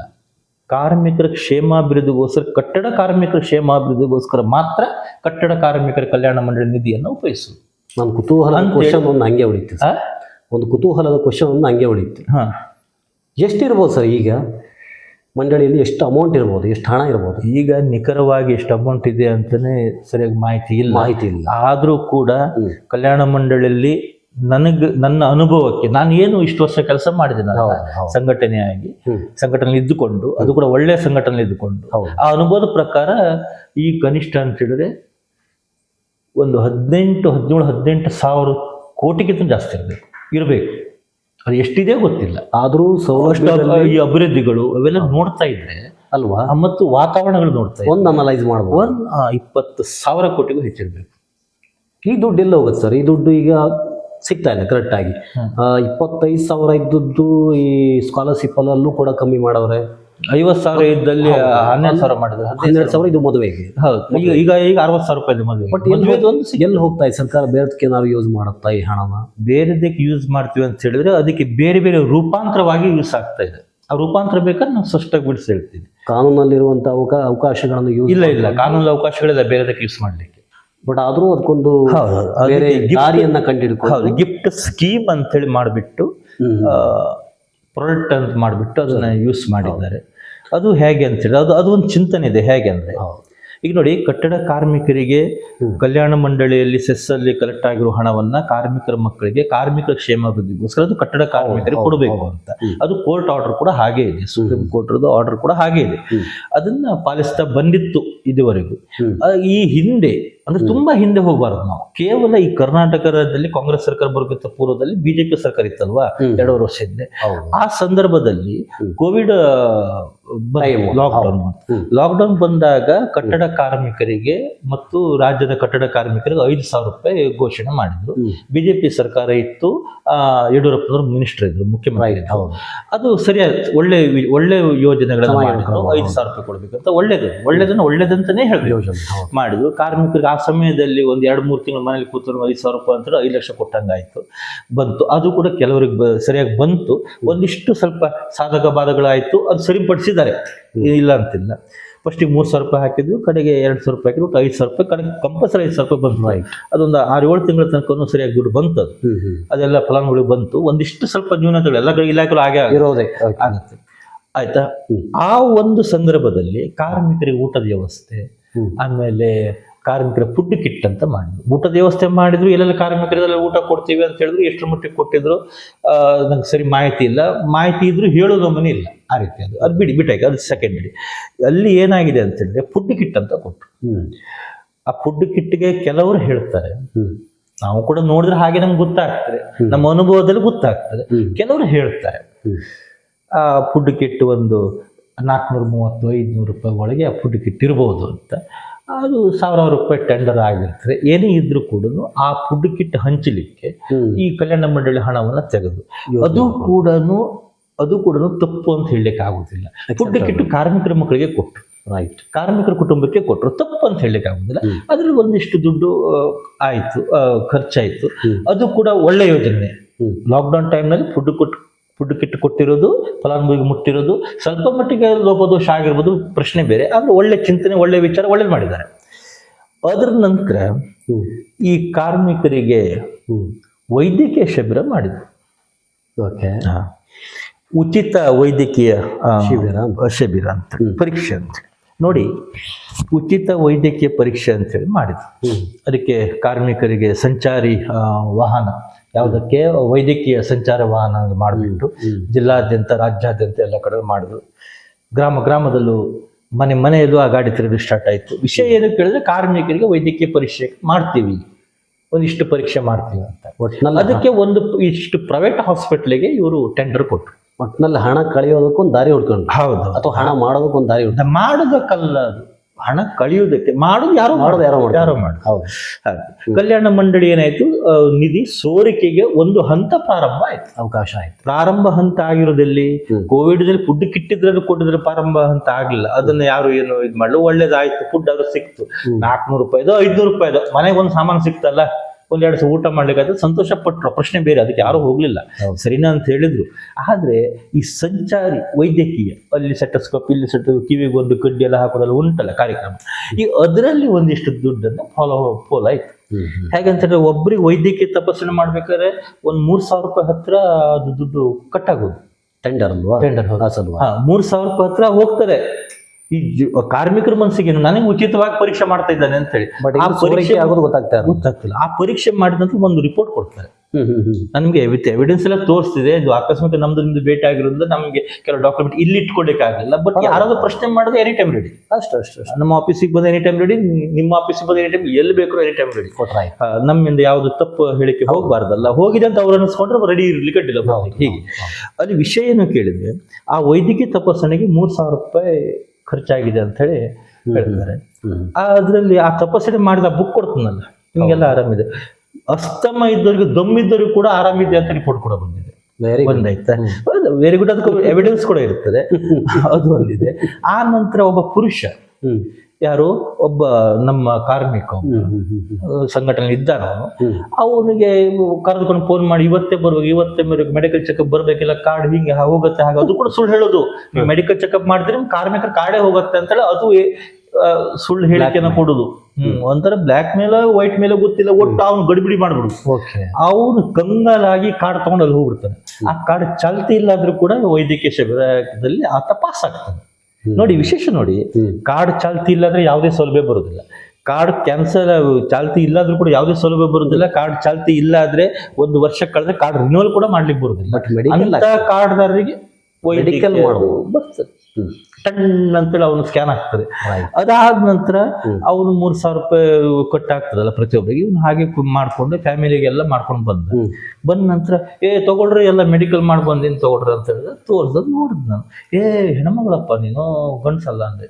ಎದಕ್ರಿ ಹಂಗೆ ಹೇಳಕ್ ಅಲ್ಲೋ ಮರೆ, ನೀನು ಗಂಡ್ಸಿದ್ದಿ, ಈ ಹೆಣ್ಮಗಳು ಹೆಸರು ಕೊಟ್ರಲ್ಲ ಫೇಮಿಲಿ ಅಂತ ಹಾಕಾರಲ್ಲ ಅವ್ರು ಹೆಣ್ಮಗಳು ಅಂತ ಹೇಳ್ಕೊಂಡೆ ವೈದ್ಯಕೀಯ ಶಿಬಿರ ಆಗಿದೆ. ವೈದ್ಯಕೀಯದಲ್ಲಿ ಪಾಸ್ ಮಾಡಿದ್ರು, ಎಲ್ಲ ಟೆಸ್ಟ್ ಆಗಿದೆ. ಅಲ್ಲ ರೀ, ಅವ್ನು ಜೆಂಟ್ಸ್. ಯಾವುದು ಅದ್ಭುತ ಇದು, ಯಾವ ಅದ್ಭುತ, ಪ್ರಪಂಚದ ಎಷ್ಟನೇ ಅದ್ಭುತ ಅಂತ ಹೇಳ್ಬಿಟ್ಟು ವೀಕ್ಷಕರು ಯಾರಾದ್ರೂ ಹೇಳ್ಬೇಕು. ನೋಡಿ ಅದ್ ನನ್ನ ಹತ್ರ ಇದೆ, ಕಾಪೀಸ್ ಇದೆ, ಇಟ್ಕೊಂಡು ಅದೆಲ್ಲ ಇಟ್ಕೊಂಡೇ ಬೇಕಾಗ್ತದೆ. ಮಾತಾಡ್ಬೇಕು, ಕೇಳೋರು ಡಾಕ್ಯುಮೆಂಟ್ರಿ ಮಾತ್ರ ಯಾವತ್ತೂ ಡಾಕ್ಯುಮೆಂಟ್ರಿ ಇರಬೇಕು. ಮಾತಾಡುವ ನನ್ ತಪ್ಪಿದ್ರೆ ನಾವು ಕ್ಷಮೆಯನ್ನ ಯಾಚಿಸ್ಕೊಳ್ಬೇಕು, ಡಾಕ್ಯುಮೆಂಟ್ರಿ ಮಾತಾಡೋದು. ಆತ ಪುರುಷ, 52-53 ವರ್ಷ ಆಗಿರ್ಬೇಕು ಅವನಿಗೆ. ಅವನನ್ನ ಮಹಿಳೆ ಅಂತ ಹೇಳಿ ಎಲ್ಲಾ ರೀತಿ ಚೆಕಪ್ ಮಾಡಿ ಮಹಿಳೆ ಅಂತ ಹೇಳಿ ಬುಕ್ ಕೊಟ್ಟಿದ್ದಾರೆ. ಇದೊಂದು ಕರ್ಮಕಾಂಡ. ಕರ್ಮಕಾಂಡ ಇದೆ. ಈ ರೀತಿಯಾಗಿ ವೈದ್ಯಕೀಯ ತಪಾಸಣೆಯಲ್ಲಿ ಆ ಕಲ್ಯಾಣ ಮಂಡಳಿ ನಿಡಿಗಂಟಿದೆಯಲ್ಲ ಕರಗೋಯ್ತು ಹೇಳ್ಬೋದಲ್ಲ, ಕರಗೋಯ್ತು ಅಂತ ಕಾಣ್ತದೆ. ಕರ್ಗೋಯ್ತು. ಅದ್ರ ಹಿನ್ನಡೆ ಇನ್ನೊಂದಿದೆ. ಅದ್ರ ನಂತರ ಏನಾಗಿದೆ ಅಂತ ಹೇಳಿದ್ರೆ, ಈಗ ಟೂಲ್ ಕಿಟ್ ಅಂತ ಕಾರ್ಮಿಕರಿಗೆ ಟೂಲ್ ಕಿಟ್ ಈ ಸತಿ ಅಲ್ಲ, ಹಿಂದಿನ ಸರ್ಕಾರಕ್ಕೂ ಬಂದಿತ್ತು, ಬಿಜೆಪಿ ಅವರು ಕೂಡ ಬಂದಿತ್ತು. ಅದನ್ನ ತುಂಬಾ ವಿರೋಧ ಪಡಿಸಿದ್ದೇವೆ. ಎಲ್ಲಾ ಸಂಘಟನೆ ವಿರೋಧ ಪಡಿಸಿದ್ದಾರೆ. AITC ವಿರೋಧ ಪಡಿಸಿದ್ದಾರೆ, CIT ವಿರೋಧ ಪಡಿಸಿದ್ದಾರೆ. ಎಲ್ಲಾ ಸಂಘಟನೆಗಳು, ಪ್ರಮುಖ ಸಂಘಟನೆಗಳು, ರಾಷ್ಟ್ರ ಸಂಘಟನೆಗಳು ವಿರೋಧ ಪಡಿಸಿದ್ದಾರೆ. ಆ ಕಿಟ್ಗಳು ಬೇಡ, ಗುಣಮಟ್ಟ ಇಲ್ಲ, ಈ ಕಿಟ್ ಏನು ಯೂಸ್ ಇಲ್ಲ. ನೋಡಿ, ಆ ಕಿಟ್ ಯಾವ ರೀತಿ ಇದೆ ಅಂದ್ರೆ, ಕಾರ್ಮಿಕರು ಆ ಕಿಟ್ಟಲ್ಲಿ ಕೆಲಸನೇ ಮಾಡ್ಲಿಕ್ಕೆ ಆಗೋದಿಲ್ಲ. ಅಷ್ಟು ಲೋ ಕ್ವಾಲಿಟಿ, ಇದು ಏನು ಯೂಸ್ ಇಲ್ಲ. ಅದ್ಭುತ, ಅದು ಒಂಥರ ಅದ್ಭುತ. ಆ ಕಿಟ್ಟಲ್ಲಿ 7,000 8,000 ರೂಪಾಯಿ ಕಿಟ್ ಟೆಂಡರ್ ಆಗಿರ್ಬೋದು ಒಂದೊಂದಕ್ಕೆ. ಅದೇನು ಮೂಲ ಬೆಲೆ ಹೆಚ್ಚು ಕಡಿಮೆ 1,400 1,300 ರೂಪಾಯಿ ಇರ್ಬೋದು ಅಂತ ಅದು ನೋಡ್ರೆ ಹಾಗೆ ಅನಿಸ್ತದೆ. ಅದು ಅಂಗಡಿಯಲ್ಲಿ ತಗೊಂಡು ತೋರಿಸ್ರು ಹಾಗೆ ಹೇಳ್ತಾರೆ. ಅದು ಬಟ್ ಅದು ಹೇಗೆ ಹೇಳಿದ್ರೂ ಪರವಾಗಿಲ್ಲ, ಆತ ಕೆಲಸ ಮಾಡಿ ಉಪಯೋಗ ಆದ್ರೂ ಅಡ್ಡಿಲ್ಲ. ಆ ಕೆಲಸ ಮಾಡಿ ಉಪಯೋಗಕ್ಕೆ ಬರೆದಿರುವಂತ ಕಿಟ್ ಅನ್ನು ಕೊಟ್ಬಿಟ್ರು. ಆ ಕಿಟ್ಟಿಗೆ ಕೂಡ ಕಲ್ಯಾಣ ಮಂಡಳಿ ದುಡ್ಡನ್ನ ಅವ್ರು ತೆಗೆದ್ರು ಇವ್ರು ತೆಗೆದ್ರು ಅಂತಲ್ಲ, ಸಿಸ್ಟಮ್ ಅಲ್ಲಿ ಹೀಗಾಯ್ತು. ಕಲ್ಯಾಣ ಮಂಡಳಿ ನಿಧಿಯನ್ನ ಕಡಿಮೆ ಆಯ್ತು. ಕಡಿಮೆ ಆಗಿದ್ದಕ್ಕೆ ಈ ಎರಡೂ ರೀತಿಯಲ್ಲಿ ಆದ ನಂತರ ಟ್ರೈನಿಂಗ್ ಕಮ್ ಟೂಲ್ ಕಿಟ್ ಅಂತ ಎಲ್ಲದೂ ವೇಸ್ಟೇ. ಟ್ರೈನಿಂಗ್ ಕಮ್ ಟೂಲ್ ನೋಡ್ರಿ, ಟ್ರೈನಿಂಗ್ ಕಮ್ ಟೂಲ್ ಕಿಟ್ ಅಂತೇಳಿ ನಾನು ನಿಮ್ಗೆ ಕೇಳ್ತೀನಿ ಒಂದು ಸಣ್ಣ ವಿಷಯ. ಟ್ರೈನಿಂಗ್ ಕಮ್ ಟೂಲ್ ಕಿಟ್ ಅಂದ್ರೆ ಏನು? ಟ್ರೈನಿಂಗ್ ಕಮ್ ಟೂಲ್ ಕಿಟ್ ಅಂದ್ರೆ ಒಂದು ಟ್ರೈನಿಂಗ್ ಕೊಟ್ಬಿಟ್ಟು ಆತ ಕಲ್ತಿರುವ ವೃತ್ತಿಗೆ ತಕ್ಕಂತೆ ಅವನಿಗೆ ಇನ್ಸ್ಟ್ರೂಮೆಂಟ್ ಅನ್ನು ಕೊಡುದು, ಐಟಮ್ಸ್. ಅದಕ್ಕೆ ಟ್ರೈನಿಂಗ್ ಕಮ್ ಟೂಲ್ ಕಿಟ್ ಅಂತ ಹೇಳ್ತಾರೆ ಇಂಗ್ಲಿಷ್. ಆಯ್ತಾ? ಟ್ರೈನಿಂಗ್ ಕಮ್ ಟೂಲ್ ಕಿಟ್ ಇಡೀ ಜಗತ್ನಲ್ಲೇ ಫಸ್ಟ್ ಪ್ರಾರಂಭಿಸಿದ್ದು ಚೈನಾದವರು. ಚೈನಾದಲ್ಲಿ ಸಣ್ಣ ಮಕ್ಕಳಿಗೆ ಟ್ರೈನಿಂಗ್ ಕಮ್ ಟೂಲ್ ಕಿಟ್ ಜಗತ್ನಲ್ಲಿ ಫಸ್ಟ್ ಪ್ರಾರಂಭಿಸಿದ ಚೈನಾದವರು. ಅದೊಂದು ಇತಿಹಾಸ. ಆಯ್ತು, ನಮ್ಮ ರಾಜ್ಯದಲ್ಲಿ ಟ್ರೈನಿಂಗ್ ಕಮ್ ಟೂಲ್ ಕಿಟ್ ಅಂತ ಮಾಡಿದ್ರು. ಟ್ರೈನಿಂಗ್ ಕಮ್ ಟೂಲ್ ಕಿಟ್ ಅಂದ್ರೆ ಮಿನಿಮಮ್ ಅಂತ ಹೇಳಿದ್ರೆ ಒಂದು 30 ದಿವಸ 35 ದಿವಸ 40 ದಿವಸ ಟ್ರೈನಿಂಗ್ ಕೊಡ್ಬೇಕು. ಆ ಥರ ಪರಿಣಿತರನ್ನು ಕರೆಸಬೇಕು. ಆ ಥರ ಒಂದು ಸ್ಕೂಲ್ ಹಾಲ್ ಪ್ರೈವೇಟ್ ಏರಿಯಾದ ಒಂದು ಮಾಡ್ಕೊಳ್ಬೇಕು, ಕಾರ್ಯಾಗಾರ ಮಾಡ್ಕೊಳ್ಬೇಕು, ಇನ್ಸ್ಟ್ರೂಮೆಂಟ್ ತರಬೇಕು, ಅದು ಕಲಿಸ್ಬೇಕು. ಅದ ನಂತರ ಆತನಿಗೆ ಒಂದು ಸರ್ಟಿಫಿಕೇಟ್ ಕೊಡ್ಬೇಕು, ಅವನು ಈ ಥರ ಕೆಲಸಗಾರ ಅಂತ ಹೇಳ್ಬಿಟ್ಟು. ಇದು ಟ್ರೈನಿಂಗ್ ಕಮ್ ಟೂಲ್ ಕಿಟ್ ಅಂದ್ರೆ ಹೆಸರು ಟ್ರೈನಿಂಗ್ ಕಮ್ ಟೂಲ್ ಕಿಟ್ ಅಂತ ಕೊಡುದು. ಒಂದು ದಿವಸ ಟ್ರೈನಿಂಗ್ ಅಂತೆ. ಅವನ ಹತ್ರ ಒಂದು ಇಟ್ಟಿಗೆ ಹಿಡಿಯು ಅಂತೇಳಿ ಹಿಡಿದು ಒಂದು ಫೋಟೋ ಹೊಡೆದು ಎಲ್ಲ ಜನರಿಗೆ ಒಂದು ಇಟ್ಟಿಗೆ ಹಿಡಿಸ್ಕೊಡೋದು, ಒಂದು ಪ್ರಮಾಣ ಪತ್ರ ಕೊಡೋದು, ಕಿಟ್ ಕೊಡೋದು, ಕಳಿಸ್ಕೊಡೋದು. ಅದಕ್ಕೆ ಟ್ರೈನಿಂಗ್ ಕಮ್ ಟೂಲ್ ಕಿಟ್ ಅಂತ ಹೇಳ್ತಾರ. ಒಳ್ಳೆ ಅಭಿವೃದ್ಧಿ ಸರ್ ಇದು. ಒಳ್ಳೆ ಅಭಿವೃದ್ಧಿ ಅಂತ ಪಾಠ ಇದು ಟ್ರೈನಿಂಗ್ ಕಮ್ ಟೂಲ್ ಕಿಟ್. ಆ ಕಡೆ ಇನ್ನೊಂದು ಏನಂತ ಹೇಳಿದ್ರೆ, ಈ ಸ್ಕಾಲರ್ಶಿಪ್ ಉಂಟಲ್ಲ, ನಾನು ಹೇಳ್ತಾ ಇರೋದು ಬಿಜೆಪಿ ಸರ್ಕಾರ ಇದ್ದಾಗ, ಅಂದ್ರೆ ಹಿಂದೆ ಒಂದು 2 ವರ್ಷ ಹಿಂದಿನವರೆಗೂ, ಅಂದಿನಿಂದ 2006-7 ಇಸ್ವಿಯಿಂದ ಹಿಡಿದು 2000 ಕೊನೆವರೆಗೂ 2024ವರೆಗೂ ಕಲ್ಯಾಣ ಮಂಡಳಿಯ ದುಡ್ಡು ಉಂಟಲ್ಲ, ಶೈಕ್ಷಣಿಕ ದುಡ್ಡೆಲ್ಲ ಬಂದ್ರೆ ಅದು ಕಾರ್ಮಿಕರ ಇಲಾಖೆ ಹೆಸರು ಹಾಕಿ ಬರ್ತಿತ್ತು. ಯಾವುದಕ್ಕೆ? ಪಾಸ್ಬುಕ್ ಅಲ್ಲಿ. ಆಯ್ತಾ? ಆನ್ಲೈನ್ ಪಾಸ್ಬುಕ್ ಅಲ್ಲಿ ಹೆಸರು ಹಾಕಿ ಇಂಥ ಇಲಾಖೆ ದುಡ್ಡು ಬಂದಿದೆ 15,000 ರೂಪಾಯಿ ಕಾರ್ಮಿಕ ಇಲಾಖೆ ಹೆಸರು ಬರ್ತಿತ್ತು. ಈಗ ಹಾಗಲ್ಲ. ಈಗ DBT ಮೂಲಕ ದುಡ್ಡು ಬರ್ತದೆ. ಈಗ ಶೈಕ್ಷಣಿಕ ಸಹಾಯ 1,400, 3,200, 2,400 ಈ ತರ ಬರೋದು. 25,000 ರೂಪಾಯಿ ತಗೊಳ್ಳೋನಿಗೆ 3,000 ಚಿಲ್ಲರೆ 4,000 ಚಿಲ್ಲರೆ ಬರುತ್ತೆ. ಅದು ಕೂಡ ಯಾವ್ದು ಬಂದಿದ್ದು ಗೊತ್ತಾಗೋದಿಲ್ಲ. ಯಾಕಂದ್ರೆ SSP ಪೋರ್ಟಲ್ ನಲ್ಲಿ ಅವನು ಅರ್ಜಿ ಹಾಕ್ತಿದ್ದ, ಅದು ಗೊತ್ತಾಗಲ್ಲ. SSP ಪೋರ್ಟಲ್ ಅರ್ಜಿ ಹಾಕಿದಾಗ ಎಲ್ಲದೂ ಬಂದ್ಬಿಡ್ತದೆ ಅಲ್ಲಿ. ಯಾವ್ದು ಅದ್ರ ಕಡೆ ಈಗ ಒಂದ್ ವೇಳೆ ಈ ವರ್ಷ ಬರಲಿ ಆದ್ರೂ ಅದಕ್ಕೆ ಬಂದಿದೆ ಅಂತ ಹೇಳ್ಬಿಡ್ತಾರೆ. ಪಾಪ ತೋರಿಸ್ಬೇಕು, ಯಾರೋ ಸೈಬರ್ ಸೆಂಟರ್ನವರು, ಯಾರೋ ಸಂಘಗಳು, ಇದಿರ್ಬೋದು ಅಂದಾಜ್ ಮೇಲೆ ಹೇಳೋದ್ರ ಪರಿಸ್ಥಿತಿ ಬಂದಿದೆ. ಇಲಾಖೆ ಹೆಸರು ಬರೋದು ಪರ್ಟಿಕ್ಯುಲರ್ ಆಗಿ ಇಲಾಖೆ ಇದಕ್ಕೆ ನೀವು ಅಪ್ಲೈ ಮಾಡಿದ್ರಿ, ಆ ಸಲುವಾಗಿ ಈ ದುಡ್ಡು ನಿಮಗೆ ಬಂದದ ಅಂತ ಹೇಳೋದಿಲ್ಲ. ಕಡೆಗೆ ಅಲ್ಲಿ ಹೇಳೋದಿಲ್ಲ, ಹೇಳಲಿಕ್ಕೆ ಬರುದಿಲ್ಲ, ಹೇಳಲಿಕ್ಕೆ ಕಾಣಿಸುವಾಗೂ ಇಲ್ಲ. ಅಲ್ಲಿ ಆ ತರ ಇದೆ. ಕೋಡ್ ವರ್ಡ್ ಮಾತ್ರ ಅವ್ರಿಗೆ ಅರ್ಥ ಆಗ್ತದೆ. ಬ್ಯಾಂಕ್ನವ್ರು ಕೇಳಿದ್ರೆ ಎಲ್ಲ ಬರೋಬ್ಬರ ಆಗಿದೆ ಅಂತ ಹೇಳ್ತಾರೆ. ಬ್ಯಾಂಕ್ನವ್ರು ನೀವು ಕೇಳೋಕ್ಕಿಂತ ಮೊದಲೇ ಅವನೇ ಹೇಳ್ತಾರೆ, ಈ ಸತಿಗೆಲ್ಲ ನಿಮ್ಗೆ ಬರಲಿಲ್ಲ ಮುಂದೆ ಬರ್ತದೆ ಅಂತ ಹೇಳ್ತಾನೆ. ಏನು ನೋಡೋದಿಲ್ಲ. ಸಿಸ್ಟಮ್ ಇರೋದು ಹಾಗೆ. ಈಗ ಪಾಸ್ಬುಕ್ ಎಂಟ್ರಿ ಆದ ಕೂಡ ಮೊದಲೇ ನಾವು ಟಿಕ್ ಮಾಡ್ಕೊಡ್ತಿದ್ರು. ಇದು 2024, 25, 23, 24, 22, 21 ಈ ಏನಿಲ್ಲ ಈಗ. ಈಗ ಅದು ಇದಕ್ಕೆ ಬಂದ್ರೆ ಇದು ಅಂದಾಜು ಮೇಲೆ ಹೋಗ್ತಾ ಇರಲ್ಲ. ಅಂದಾಜು ಅವನು ಹೋಗ್ತಾ ಇರಬೇಕು. ಜೀವನ ವ್ಯವಸ್ಥೆ ಅಂದಾಜ್ ಮೇಲೆ ಹೋಗ್ತಾ ಇರ್ತಾರೆ. ಕಾರ್ಮಿಕನು ಅಂದಾಜ್ ಮೇಲೆ ಹೋಗ್ಬೇಕು. ಈಗ ಈ ತರ ಇದೆ. ಒಂದು ಕಾರ್ಮಿಕ ಇಲಾಖೆ ಶೈಕ್ಷಣಿಕ ಸಹಾಯಧನ ಏನು 70% ಕಡಿಮೆ ಮಾಡಿದಾರಲ್ಲ, ಅದು ಕಡಿಮೆ ಮಾಡಿದ್ದಾರೆ. ಅದು ನಮ್ಮ ಅತಿ ಮುಖ್ಯವಾದ ಹೋರಾಟ. ಕಾರ್ಮಿಕ ಸಂಘ, ರಾಷ್ಟ್ರೀಯ ಸಂಘಟನೆಗಳ ಹೋರಾಟವೇ ಅದು. ಅದನ್ನ ಯಾಕೆ ಕಮ್ಮಿ ಮಾಡಿದ? ಅದನ್ನ ಅಷ್ಟೇ ಕೊಡಿ. ಅವಶ್ಯಕತೆ ಇಲ್ಲ ನೀವು ಕಡಿಮೆ ಮಾಡುವಂಥದ್ದು. ನೀವು ಇದನ್ನ ಕಡಿಮೆ ಮಾಡಿ ಯಾವುದು ಈ ವೈದ್ಯಕೀಯ ಶಿಬಿರ ಬೇಡ ಬೇಡ, ಯಾಕಂತೇಳಿ ಸರ್ಕಾರದ ಆಸ್ಪತ್ರೆ ಇದೆ ಅಲ್ರಿ. ರಾಜ್ಯ ಸರ್ಕಾರದ ಪ್ರಾಥಮಿಕ ಚಿಕಿತ್ಸಾ ಕೇಂದ್ರ ಇದೆ, ತಾಲೂಕು ಆಸ್ಪತ್ರೆಗಳಿದೆ, ಜಿಲ್ಲಾ ಆಸ್ಪತ್ರೆಗಳಿದೆ. ತಾಲೂಕು ಆಸ್ಪತ್ರೆಯಲ್ಲಿ ಪ್ರತಿ 2 ತಿಂಗಳಿಗೊಮ್ಮೆ ಬೇರೆ ಬೇರೆ ವೈದ್ಯರು ಬಂದು ರಾಜ್ಯ ಸರ್ಕಾರದವರು ಯೋಜನೆ ಮಾಡ್ತಾರೆ ಉಚಿತವಾಗಿ. ಅಷ್ಟೆಲ್ಲ ಇರುವಾಗ ಇದೊಂದು ಎಕ್ಸ್ಟ್ರಾ ಬೇಕಾಗಿ ಇದು ಯಾಕೆ ಬೇಕು? ಯಾರು ಕೇಳಿದ್ರು? ಯಾವ ಸಂಘಟನೆಗಳು ಕೇಳಿದಾರೆ ನಿಮ್ಗೆ? ಯಾವ ಕಾರ್ಮಿಕರು ಕೇಳಿದ್ದಾರೆ ನಮ್ಗೆ ವೈದ್ಯಕೀಯ ಶಿಬಿರ ಕೊಡಿ? ಯಾರು ಕೇಳಿದ್ದಾರೆ? ಯಾವ ಸಂಘಟನೆಗಳು ಕೇಳಿದ್ದಾರೆ? ಇದು ಯಾವ ಉದ್ದೇಶ? ಇದ್ರ ಉದ್ದೇಶ ಆದ್ರೆ ಏನು? ಅದು ಉಚಿತವಾಗಿ ಸರ್ಕಾರ ಮಾಡ್ತಾ ಇದೆಯಲ್ಲ, ಸರ್ಕಾರ ಸ್ಪಾನ್ಸರ್ಡ್ ಮಾಡ್ತದಲ್ಲ, ಅದಕ್ಕೆ ಕಳಿಸಿ ನೀವು. ಇಲ್ಲಿ ಯಾಕೆ 3,000 ರೂಪಾಯಿ 3,000 4,000 ರೂಪಾಯಿ ಯಾಕೆ ತೆಗೀತಾರೆ ಒಂದು ಕಾರ್ಮಿಕರ ಮೇಲೆ? ಅದು ಒಬ್ಬರ ಮೇಲಲ್ಲ, ಕುಟುಂಬದಲ್ಲಿ 3 ಜನ ಮಕ್ಕಳಿದ್ರೆ 3 ಮಕ್ಕಳಿಗೆ ಹೋಯ್ತು, ತಂದೆ ತಾಯಿ ಇಬ್ಬರಿಗೆ, ಆ ನಂತರ 3 ಮಕ್ಕಳಿಗೆ. ಕಾರ್ಡ್ ನಿಮ್ದು ರದ್ದಾಗಿ 1 ವರ್ಷ ಆದ್ರೂ ಕೂಡ ವೈದ್ಯಕೀಯ ಶಿಬಿರ ಚಾಲು. ಇದು ನಡೀತದೆ. ಇದು ಆಯ್ತು, ಇದು ಸೋರಿಕೆ ಆಯ್ತು ಸರ್. ಈಗ ನಾವು ಕಾರ್ಮಿಕರ ಒಂದು ಬಲವರ್ಧನೆಗೋಸ್ಕರ ತುಂಬಾ ಜನ ನಮಗೆ ಗೊತ್ತಿರೋ ಹಾಗೆ ಯಾರು ನೋಂದಣಿ ಮಾಡ್ಕೊಳ್ಳಲ್ಲ. ತುಂಬಾ ಜನ ಕಾರ್ಮಿಕರು ನಾವು ದಿನ ಬೆಳಗಾದ್ರೂ ನೋಡ್ತೀವಿ, ಎಲ್ಲೋ ತುಂಬಾ ಕಮ್ಮಿ ಜನ ನೋಂದಾಯಿಸ್ಕೊಂಡು ಅದರ ಸೌಲಭ್ಯ ಅಂತ ಗೊತ್ತಾರೆ. ಒಂದ್ ಕಡೆ ಕಾರ್ಮಿಕರು ಅಲ್ಲದೇ ಇರೋರು ಕೂಡ ನೋಂದಾಯಿಸ್ಕೊಂಡು ಆ ಸೌಲಭ್ಯಗಳನ್ನು ತಗೊಳ್ಳುವಂಥ ಪರಿಸ್ಥಿತಿಗಳನ್ನು ನಾವು ನೋಡ್ತಾ ಇದ್ದೀವಿ. ಸರ್, ಈಗ ನಿಜವಾದ ಕಾರ್ಮಿಕರು ಯಾವ ರೀತಿ ಇದನ್ನ ನೋಂದಾಯಿಸ್ಕೊಳ್ಬೇಕು? ಅವ್ರು ಏನು ಡಾಕ್ಯುಮೆಂಟ್ ಇಟ್ಕೋಬೇಕು? ಕಟ್ಟಡ ಕಾರ್ಮಿಕರು ಹೇಗಿದ್ದಾವೆ, ಆಕ್ಟಲ್ಲಿ ಹೇಗಿದೆ ಅಂದ್ರೆ, ವರ್ಷದಲ್ಲಿ ಕಳೆದ ವರ್ಷದಲ್ಲಿ ಈ ಹಿಂದೆ ಅಥವಾ ಕಳೆದ ವರ್ಷದಲ್ಲಿ ಅವನು ವರ್ಷದಲ್ಲಿ 90 ದಿನ ಕಟ್ಟಡ ಮತ್ತು ಇತರೆ ನಿರ್ಮಾಣ ಕಾಮಗಾರಿಗಳಾದ್ರೆ ಆಯ್ತು. ಎಷ್ಟು ಹೇಳಿ? 90 ದಿನ. Only 90 days for labour work in for construction. 90 ದಿವಸ ಅಷ್ಟೇ ಅವ್ನು ಕೆಲಸ ಮಾಡ್ರೆ ಆಯ್ತು. ಆಯ್ತಾ? ಅದು 90 ದಿವಸಕ್ಕಿಂತ ಕಡಿಮೆ ಕೆಲಸ ಮಾಡಿದ್ರೆ ಮಾಹಿತಿ ಇರಬಾರ್ದು. 90 ದಿವಸ ಕೆಲಸ ಮಾಡ್ತಿರ್ಬೇಕು ಅಂತ. ಬಾಕಿ ದಿವಸ ಅವ್ನು ಏನ್ ಬೇಕಾದ್ರೂ ಕೆಲಸ ಮಾಡ್ಬೋದು. ಯಾಕಂತ ಹೇಳಿದ್ರೆ ಅವನಿಗೆ ಸರ್ಕಾರ ಯಾವ್ದು ಸಂಬಳ ಕೊಡುದಿಲ್ಲ, ನಿಗದಿಪಡಿಸೋದಿಲ್ಲ. ಕೆಲಸ ಇದ್ದಷ್ಟು ದಿವಸ ಕೆಲಸ ಮಾಡ್ತಾರೆ, 90 ದಿವಸ. ಹೀಗೆ ಮತ್ತೆ ಅವನು ಅಸಂಘಟಿತನಾಗಿರ್ಬೇಕು. ಯಾವುದೇ ಕಂಪನಿಯಲ್ಲಿ ಕೆಲಸಕ್ಕೆ ಇರಬಾರ್ದು, ಯಾವುದೇ ESI ತಗೊಂಡಿರ್ಬಾರ್ದು, ಅಸಂಘಟಿತನಾಗಿರ್ಬೇಕು. ಕಂಪನಿ ಸ್ಯಾಲರಿ ತಗೊಳ್ಬಾರ್ದು. ಇಲ್ಲೊಂದು ಕಟ್ ಮಾಡಲ ಸರ್.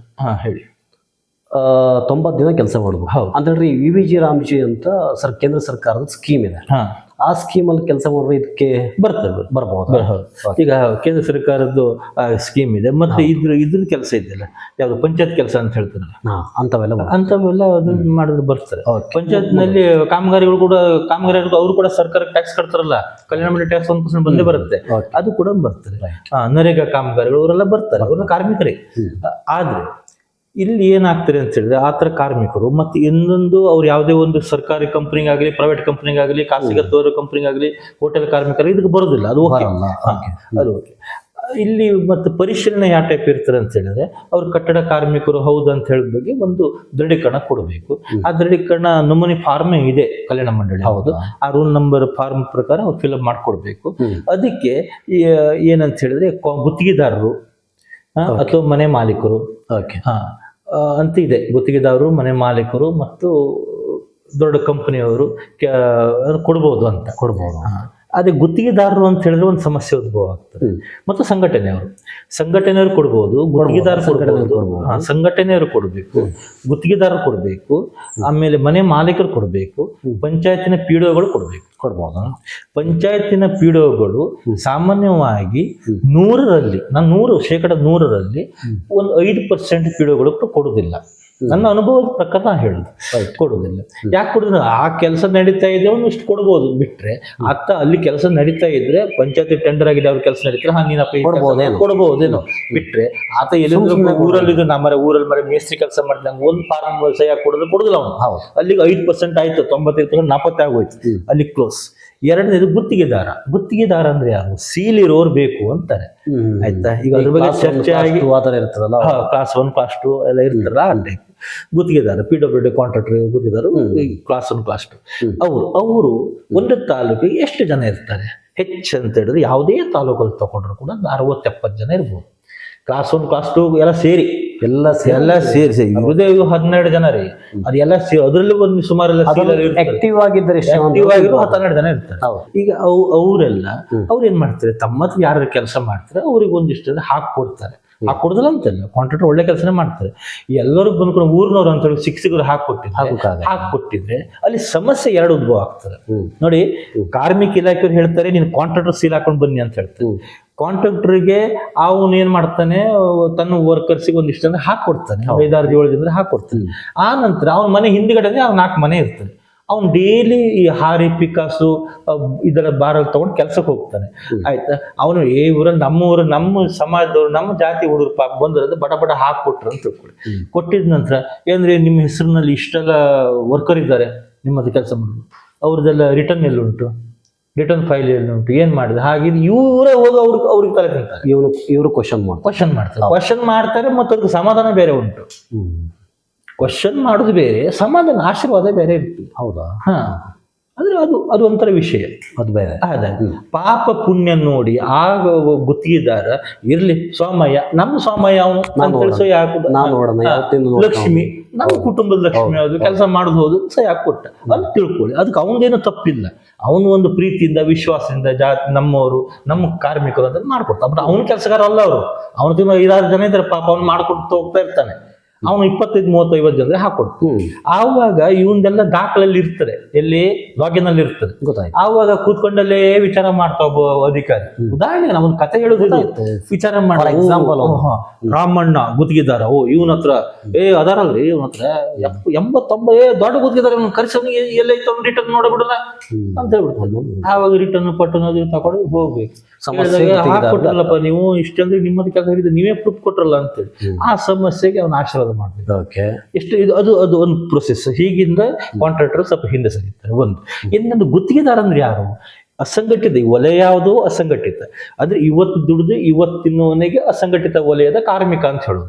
ಈ ಅಸಂಘಟಿತ ವಲಯದವನಿಗೆ ಅವ್ನ ರಸ್ತೆ ಮೇಲೆ ನಿಂತ್ಕೊಂಡಿರ್ತಾನೆ, ಒಂದು ಸರ್ಕಲ್ ನಲ್ಲಿ 1-20 ಜನ ಇಟ್ಕೊಂಡಿರ್ತಾರೆ. ಬರ್ರ ಅಂತ ಒಂದು ಗಾಡಿ ಬರ್ತದೆ, ಕೆಲಸ ಬರ್ತಾನಪ್ಪ ಇವತ್ತೇ ಪ್ಲಾಸ್ಟರ್ ಉಂಟು ಬಾ ಅಂತ 4 ಜನ ಕರ್ಕೊಂಡು ಹೋಗ್ತಾನೆ. ಅವನಿಗೆ ಗುತ್ತಿಗೆದಾರ, ಅವ್ನು ಕರ್ಕೊಂಡು ಹೋಗು ಸಬ್ ಗುತ್ತಿಗೆದಾರ ಆಗಿರ್ತಾನೆ. ಅವ್ನಿಗೆ ಯಾವ ಲೈಸೆನ್ಸ್ ಇರೋದು ಏನೂ ಇಲ್ಲ, ಅವನು ಇವನ್ ತರ ಕೂಲಿನೇ. ಆದ್ರೆ ಅವ್ನು ಸ್ವಲ್ಪ ಮಾಡಿಸ್ತಾನೆ ಕೆಲಸ, ತಾನು ಕೆಲಸ ಮಾಡ್ತಾನೆ, 10 ಜನರಿಗೆ ಕೆಲಸ ಕೊಡಿಸ್ತಾನೆ. ಅವನು ಅನ್ನದಾತ ಇವ್ರದು. ಆತ ಆ ಅನ್ನದಾತ ಇವನಿಗೆ ಹಾಕೊಟ್ರೆ, ಅವ್ನು ಮೇಸ್ತ್ರಿ ಇರ್ತಾರೆ, ಇವನಿಗೆ ಹಾಕೊಟ್ರೆ ಅದು ಆಗೋದಿಲ್ಲ ಅಂತಾರೆ, ಅದು ಆಗೋದಿಲ್ಲ ಅಂತಾರೆ. ಹೀಗಾಗಿ ಅದು ಆಗೋದಿಲ್ಲ ಅಂತ ಸರಿಪಡಿಸಿದೀವಿ. ಸಂಘಟನೆ ಸುಮ್ಮನೆ ಬಿಟ್ಟಿಲ್ಲ, ಎಲ್ಲ ಸಂಘಟನೆ ಒಪ್ಪುದಿಲ್ಲ. ಸಂಘಟನೆ ಕರೆಕ್ಟ್ ಆಗಿ ಚರ್ಚೆ ಮಾಡ್ತಾ ಇದ್ರ ಬಗ್ಗೆ ಎಲ್ಲ ಮಾಡಿದೆ, ಸರಿ ಮಾಡಿದೆ. ಅದ್ರ ನಂತರ ಒಂದಿಷ್ಟು ಸುಧಾರಣೆ ಆಗಿದೆ ಮತ್ತು ಅಧಿಕಾರಿಗಳು ಸ್ವಲ್ಪ ಬದಲಾವಣೆ ಆದ ನಂತರ ಅವರಿಗೂ ಸ್ವಲ್ಪ ಇದ್ರ ಬಗ್ಗೆ ತಿಳಿಸಿ ಹೇಳಿದಾಗ ಕೆಲವರು ಒಪ್ಪಿದ್ದಾರೆ, ಸರಿ ಆಗಿದೆ, ಅದು ಪ್ರಮಾಣ ಸರಿ ಆಗಿದೆ. ಹೀಗಾಗಿ ಮೇಸ್ತ್ರಿಗೆ ಸರಿ ಅಂತಲ್ಲ, ಮೇಸ್ತ್ರಿ ಇದ್ರು ಆಗ್ತದೆ, ಸಂಘಟನೆಯವರು ಇದ್ರು ಆಗ್ತದೆ. ಮೇಸ್ತ್ರಿ ಇದ್ರು ಕೂಡ ಯಾವ್ದಾದ್ರು ಸಂಘಟನೆ ಆ ಕಾರ್ಮಿಕ ಸೇರ್ಬೇಕು. ಕಾರ್ಮಿಕ ಉಂಟಲ್ಲ, ಸ್ಥಳೀಯ ಸಂಘಟನೆ ಅಥವಾ ರಾಷ್ಟ್ರೀಯ ಸಂಘಟನೆಯಲ್ಲಿ ಕಾರ್ಮಿಕ ಸೇರ್ಬೇಕು. ಸೇರಿದ್ರಿಂದ ಕಾರ್ಮಿಕನಿಗೆ ಒಂದು ಭದ್ರತೆ, ಒಂದು ಗ್ರಿಪ್ ಸಿಗ್ತದೆ. ಏನಾದ್ರೂ ಕಾರ್ಮಿಕ ಏನು ಹೋರಾಟ ಮಾಡ್ತಾನೆ. ಈಗ ಅದಕ್ಕಾಗಿ ನಮ್ಮ ಕಾರ್ಮಿಕರು ಮಾಡಬೇಕಾದ್ದು ಫಸ್ಟ್ ಸಂಘಟನೆಯಿಂದ ಸೇರ್ಕೊಳ್ಬೇಕು. ಡಾಕ್ಯುಮೆಂಟೇಶನ್ ಅಂತ ಬಂದಾಗ ಡೈರೆಕ್ಟ್ ಆಗಿ ಯಾವ್ಯಾವುದು, ಈಗ ಒಂದು ಡಾಕ್ಯುಮೆಂಟ್ ಗುತ್ತಿಗೆದಾರ ಡಾಕ್ಯುಮೆಂಟ್ ಆಗಿತ್ತು, ಸೈನ್ ಮಾಡ್ಕೊಳ್ಳೋದು.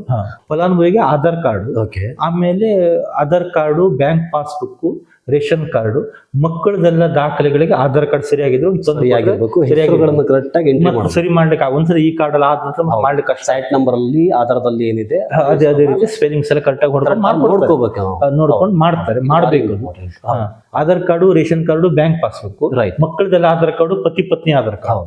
ಯಾಕಂತ ಹೇಳಿದ್ರೆ ಇವೆಲ್ಲ ಒಂದ್ಸತಿ ಕ್ಲಿಯರ್ ಆಗ್ಬಿಟ್ಟು, ಒಂದ್ಸತಿ ಕ್ಲಿಯರ್ ಆದ್ರೆ ಇದು ಇಟ್ಕೊಂಡು ಯಾರೋ ಒಬ್ಬ ಕಾರ್ಮಿಕ ಹೋದ್ರು, ನಾವು ಪರ್ಟಿಕ್ಯುಲರ್ ಯಾವ್ದು ಸೈಬರ್ ಇದ್ರೆ ಸೈಬರ್ ಅಲ್ಲಿ ಆಗುತ್ತೆ, ಅಥವಾ ಸಂಘಟನೆಯಲ್ಲೂ ಕೂಡ ಆಗುತ್ತೆ. ಅಲ್ಲೆಲ್ಲ ಕಡೆ ಕಾರ್ಮಿಕ ನಿರೀಕ್ಷಕರ ಕಚೇರಿ ಅರ್ಜಿ ನೇರವಾಗಿ ಹಾಕ್ಬಹುದು. ಅವರು ಕೆಲವು ಕಡೆಯಲ್ಲೆಲ್ಲ ಹಾಕ್ತಾ ಇಲ್ಲ, ಕೆಲವರು ಹಾಕ್ತಾರೆ. ಆಕ್ಚುಲಿ ಹಾಕ್ಬೇಕು ಅಂತಿದೆ, ಅದು ಹಾಕ್ಬಹುದು. ಆ ನಂತರ ಸಂಘಟನೆ, ಯಾವುದೇ ಸಂಘಟನೆ, ರಾಷ್ಟ್ರೀಯ ಸಂಘಟನೆ, ಅವ್ರ ಇಷ್ಟ ಅದು ಸೇರಬಹುದು. ಹೆಚ್ಚಾಗಿ ರಾಷ್ಟ್ರೀಯ ಸಂಘಟನೆ ಸೇರಿದ್ರೆ ಭದ್ರತೆಗಳು ಹೆಚ್ಚು, ನಿಮ್ಮ ಮನಸ್ಸು ಸೇರಬಹುದು. ಆಮೇಲೆ ಎಲ್ಲಿಯೂ ಕೂಡ ಆತನೇ ನೇರವಾಗಿ ಅರ್ಜಿ ಹಾಕೋದೇನೋ ಈಗ ಕಡಿತ ಮಾಡ್ತಾ ಇದ್ದಾರೆ, ಸಂಘಟನೆಯಲ್ಲೇ ಇರಬೇಕು ಅಂತೇಳಿ ಕೇಳಿದ್ವಿ, ಸುದ್ದಿ ಕೇಳಿದ್ದೀವಿ. ಅದು ಆದ್ರೂ ಆಗ್ಬೋದು, ಅದಾದ್ರೂ ಒಳ್ಳೇದೇ ಆಗೋದು, ಕೆಟ್ಟದಂತೂ ಆಗೋದಿಲ್ಲ.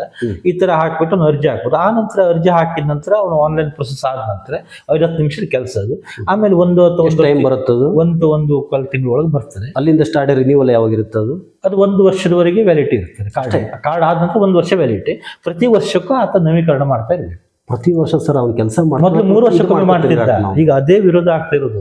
ಮೊದಲು 3 ವರ್ಷಕ್ಕೊಮ್ಮೆ ನವೀಕರಣ. ಇದು ಮೋಸ ಮತ್ತು ಅನ್ಯಾಯ.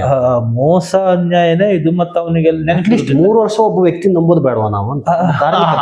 ಈ ಪ್ರಶ್ನೆ 3 ವರ್ಷ ನಂಬಿಕೆ ಬೇಡವಾ ಅಂತೇಳಿ ಎಂತ ವಿಚಾರ ಮಾಡ್ತೀರಿ? ಅಲ್ಲ, ಈ ನೀವು ಹೇಳಿದ ವಿಚಾರಕ್ಕೆ ನಾವು ಎಲ್ಲರೂ ವಿಚಾರ ಮಾಡ್ಬೇಕು. ನಾವು ನಿಮ್ಮನ್ನ 5 ವರ್ಷ ನಂಬೋದು, ನೀವು ನಮ್ಮನ್ನ 3 ವರ್ಷ, ಕೇವಲ 3 ವರ್ಷ ನಂಬಲ್ಲ. ಇದು ಯಾವ ನ್ಯಾಯ? ಇದು ಇದಕ್ಕೆ ನಾನು ಉತ್ತರ ಕೊಡ್ದಿದ್ದಂಗೆ ಕೇಳ್ಬಿಟ್ರಲ್ಲ ನಿಮ್ಮ ಪ್ರಶ್ನೆ. ಹೌದು, ನೀವು ನಿಮ್ಮ ಪ್ರಶ್ನೆ ನಾನು ಉತ್ತರ ಕೊಡ್ದಿದ್ದಂಗೆ ಆಗೋಯ್ತು ಈಗ. ಹೌದು, ಇದು ಯಾವ ನ್ಯಾಯ? ನಾವು ನಿಮ್ಗೆ 5 ವರ್ಷವರೆಗೆ ನಂಬಬೇಕು. ನೀವು ನಮ್ಮನ್ನ ಅಟ್ಲೀಸ್ಟ್ ನೀವು ಅದ್ರ ನಂತರ ಮುಂದೆ ನಂಬ್ತಾ ಇರಿ ಅಂತ ನೀವು ಹೇಳ್ತೀರಿ. 5 ವರ್ಷ ಆದ ನಂತರ ಆದ್ರೂ ನಂಬಿ ಅಂತ ಹೇಳ್ತೀರಿ. ನಮ್ಮನ್ನು 3 ವರ್ಷ ನಂಬುವುದಿಲ್ಲ. ನಿಜವಾದ ನೈಜ ವಿಚಾರ ನಿಮ್ದು, ಚಿಂತನೆ ಇದು. ಅದು ನಿಜವಾಗ ಮೊದಲು 3 ವರ್ಷನೇ ಇತ್ತು ಕಾರ್ಮಿಕರ ನವೀಕರಣ ಅಲ್ವಾ? ಆ ನಂತರ ಇವರು ಪ್ರತಿ ವರ್ಷ ಅದು ಮಾಡಿದ್ರು. ಅಲ್ಲಿ ಏನಾಯ್ತು ಅಂದ್ರೆ, ಎಷ್ಟೋ ಜನರಿಗೆ ನಮ್ಮ ಕಾರ್ಡ್ ಯಾವಾಗ ರಿನ್ಯೂವಲ್ ಮುಗಿತಾರೆ, ಯಾವ ರಿನ್ಯೂ ಮುಗಿದ್ರೆ ಗೊತ್ತಿಲ್ಲದೆ ಮರ್ತು ಹೋಗಿ ಸುಮಾರು 40-50% ಕಾರ್ಡ್ ಹೋಯ್ತು. ಅವನು 2-3 ದಿನ ಈ ಕೆಲಸ ಮಾಡ್ತಾನ ಅಥವಾ ದಿನಗೂಲಿ ಮಾಡ್ತಾನ? ಅದೊಂದು ಉದ್ದೇಶಪೂರ್ವಕವಾಗಿ ಅದು ಕಂಪ್ಲೀಟ್ ಆಗಿ ಮೊದಲಿನ ತರನೇ ಆಗ್ಬೇಕು ಅಂತ ನಾವು ಕೂಡ ಅದೇ ಚಿಂತನೆ ಮಾಡುದು. 3 ವರ್ಷಕ್ಕೆ ರಿನ್ಯೂವಲ್ ಆಗ್ಬೇಕು. ಆ ನಂತರ ಪರಿಶೀಲನೆ ಸಮಯದಲ್ಲಿ ಅವ್ನು ಹೇಳ್ತಾನೆ ಇಂಥ ಕಡೆಗೆ ಅಂತೇಳಿ. ಈಗ ಅಲ್ಲಿ ಏನಾಗುತ್ತೆ, ಇವನು 2 ತಿಂಗಳ ಹಿಂದೆ 1 ತಿಂಗಳ ಹಿಂದೆ ಒಬ್ಬರದು ದೇವರಾಯ ಅಂತ ಒಂದು ಮನೆಯಲ್ಲಿ ಕೆಲಸ ಮಾಡ್ತಾ ಇರ್ತಾನೆ. ಆವಾಗ ನಾನು ದೇವರಾಯ ಅಂತ ಮನೆ ಕೆಲಸ ಮಾಡೋದು ಕೊಟ್ಟಿರ್ತಾರೆ. ಇವರು ಆ ಸಕಾಲ ಡೇಟ್ ಟೈಮ್ನಲ್ಲೇ ಇವನ್ ಕಾರ್ಡ್ ಅನ್ನ ವಿಚಾರಣೆ ಮಾಡ್ತಾರೆ ಅಂತ ತಿಳ್ಕೊಳ್ಳಿ. ಯಾರು ಪರಿಶೀಲನೆ ಮಾಡೋರಿಗೆಲ್ಲ ಬೇರೆ NGO ಗೆ ಎಲ್ಲ ಕೊಟ್ಟಿರ್ತಾರೆ, ಅವ್ರದ್ದು ಬೇರೆ ಸಿಬ್ಬಂದಿಗಳು ಇರ್ತಾರೆ. ಅವ್ರು ಫೋನ್ ಮಾಡಿಕೊಂಡು ಕೇಳ್ತಾರೆ, ನೋಡಿ ನೀವು ಕಾರ್ಮಿಕರ ಕಾರ್ಡಿಗೆ ಅರ್ಜಿ ಹಾಕಿದ್ದಲ್ಲಪ್ಪ, ಅದು ವೆರಿಫಿಕೇಶನ್ ಎಲ್ಲಿ ಕೆಲಸ ಮಾಡ್ತಿದ್ದೆ ಕೇಳಿದ್ರೆ ನ್ಯಾಯ ಹೌದಾ? ರೈಟ್, ಹಾಗೆ ಕೇಳ್ಬೇಕು. ನೀವು ಕಾರ್ಮಿಕರ ಕಾರ್ಡಿಗೆ ಅರ್ಜಿ ಹಾಕಿದ್ರಿ, ಇವತ್ತೇ ನಾನು ನಿಮ್ಗೆ ಪರಿಶೀಲನೆ ಮಾಡ್ತೀನಿ, ನೀವು ಈಗ ಸದ್ಯ ಎಲ್ಲಿ ಕೆಲಸ ಮಾಡ್ತಾ ಇದ್ರಿ, ಇವತ್ತೇನಾದ್ರು ಕೆಲಸ ಮಾಡ್ತಾ ಇದ್ರಾ? ಇವತ್ತು ಕೆಲಸ ಮಾಡ್ತಾ ಇದ್ರೆ ಅವ್ನು ಹೇಳ್ತಾನೆ, ಇವತ್ತು ಕೆಲ್ಸಕ್ಕೆ ಹೋಗ್ಲಿಲ್ಲ, ನಾನು ಮೊನ್ನೆ ಕೆಲ್ಸಕ್ಕೆ ಹೋಗಿದ್ದೆ, ಇಂಥ ಜಾಗದಲ್ಲಿ ಕೆಲಸ ಮಾಡಿದ್ದೆ ಅಂತ ಹೇಳಿ. ಸರ್ ಇದು ಎಲ್ಲಿ ಬರುತ್ತೆ ಸೈಟ್? ಆಯ್ತು, ಆ ಏರಿಯಾ ಬಂದು ನಾವು ಎನ್ಕ್ವೈರಿ ಮಾಡ್ತೀವಿ ಅಂತ ಹೇಳಿದ್ರೆ ಅದು ನ್ಯಾಯವಾದ ತನಿಖೆ, ನ್ಯಾಯವಾದ ಫೋನಿನ ಮೂಲಕ ಕೇಳಿ ಸರಿಪಡಿಸುವಂತ ವಿಷಯ ಅದು ಹೌದಾ? ಅದು ಹಾಗೆ ಕೇಳಿದೆ. ಕೆಲವೊಂದು ಕಡೆಯಲ್ಲಿ ಅದು ಹಾಗೆ ಕೇಳಿದೆ. ಅದ್ರ ಬದ್ಲಿಗೆ ಏನು ಕೇಳ್ಬೋದು ಇವರು, ನಿಮ್ಮ ಮನೆಯಲ್ಲಿ ದನಗಳಿದೆಯಾ, ಕೃಷಿ ಚಟುವಟಿಕೆ ಚೆನ್ನಾಗಿದೆಯಾ, ದನಗಳಿದೆಯಾ? ದನ ಇದೆ, ನಮ್ಮಲ್ಲಿ 1-2 ದನ ಇದೆ. ಕೃಷಿಯಲ್ಲಿ ಮಲ್ಲಿಗೆಲ್ಲ ಹಾಕರಲ್ಲ ನಾವು ಈ ಸತಿಗೆ, ಒಂದು 8-10 ಬುಡ ಇದೆ ಮಲ್ಲಿಗೆದು. ನಮ್ಮ ಉತ್ತರ ಕನ್ನಡದ ಭಟ್ಕಳ ಈ ಭಾಗದ ಹಾಗೆ ಹೇಳ್ತಾರೆ. ಸರಿ ಆಯ್ತಾಗ್ರೆ, ಈಗ ಮನೇಲಿ ಇದ್ರೆ, ಈಗ ನಮ್ಮ ಮನೆಗೆ ಇದ್ದದ್ದು ಅಂದ್ರೆ ಅವ್ನು 4-5 ದಿವಸದ 3-4 ದಿನದಲ್ಲೇ ಕೆಲಸಕ್ಕೆ ಹೋಗಿರ್ತಾವ, ಕಾಯಂ ಕಟ್ಟಡ ಕಾರ್ಮಿಕನೇ. ಅವ್ನು ಇವತ್ತು ಮನೆಗಿದೆ ಅಂತ ಹೇಳ್ತಾರೆ. ದಿನ ಹೋಗಿ ಬರೋ ಸರ್ಕಾರಿ ಕಚೇರಿನ ಅಲ್ಲ, ಸರ್ಕಾರಿ ಅಟೆಂಡೆನ್ಸ್ ಕಚೇರಿನ ಅದು ಅಲ್ಲ.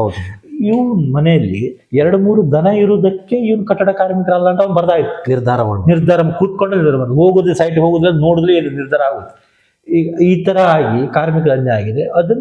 ಅದನ್ನ ಕರೆಕ್ಟಾಗಿ ವಿಚಾರಣೆ ಮಾಡಬೇಕು. ಮತ್ತು ಇವರು ಬೇರೆ ಬೇರೆ ಇಲಾಖೆ ಹೆಸರುಗಳನ್ನ ಹೇಳ್ತಾರೆ.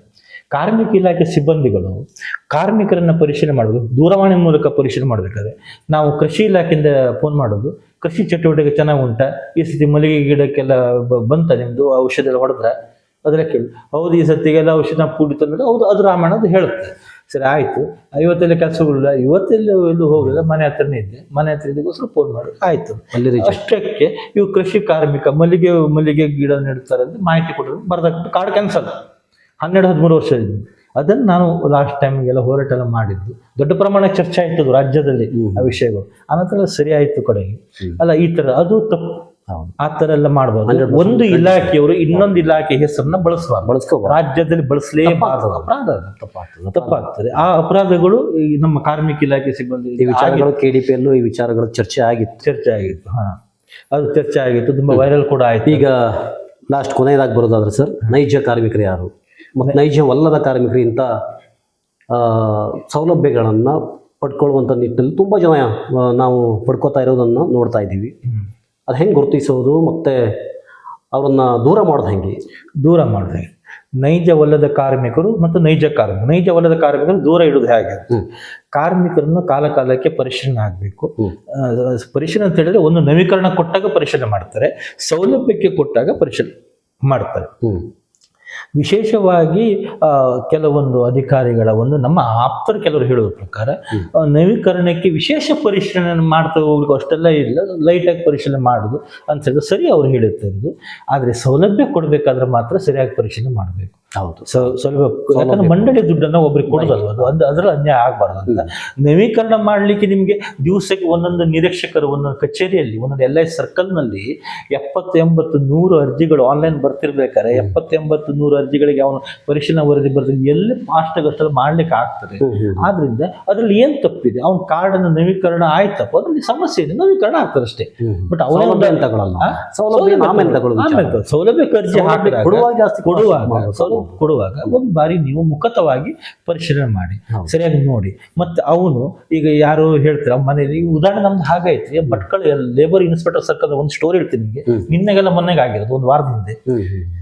ಒಬ್ಬ ಹೆಣ್ಮಗಳು ಅದು ವಿತ್ ಎವಿಡೆನ್ಸ್ ಅಲ್ಲಿ ಇದೆ, ಮೊನ್ನೆ ವಾಪಸ್ ಅರ್ಜಿ ಹಾಕಿದ್ದೀನಿ. ಇದೊಂದು ನಿಮ್ಮ ಚಾನಲ್ ಬರಲಿ, ನಾಲ್ಕು ಅದು ಅನುಕೂಲ ವಿಷಯ ಗೊತ್ತಾಗುತ್ತೆ. ಒಬ್ಬ ಹೆಣ್ಮಗಳು ಅವಳು ಕಾಯಂ ಕಟ್ಟಡ ಕಾರ್ಮಿಕಳು. ಅವಳಿಗೆ 1 ವರ್ಷದ ಈಚೆಗೆ ಅವಳಿಗೆ ಹೃದಯಕ್ಕೆ ಸಂಬಂಧಪಟ್ಟ ಸ್ವಲ್ಪ ತೊಂದರೆ ಆಯ್ತು.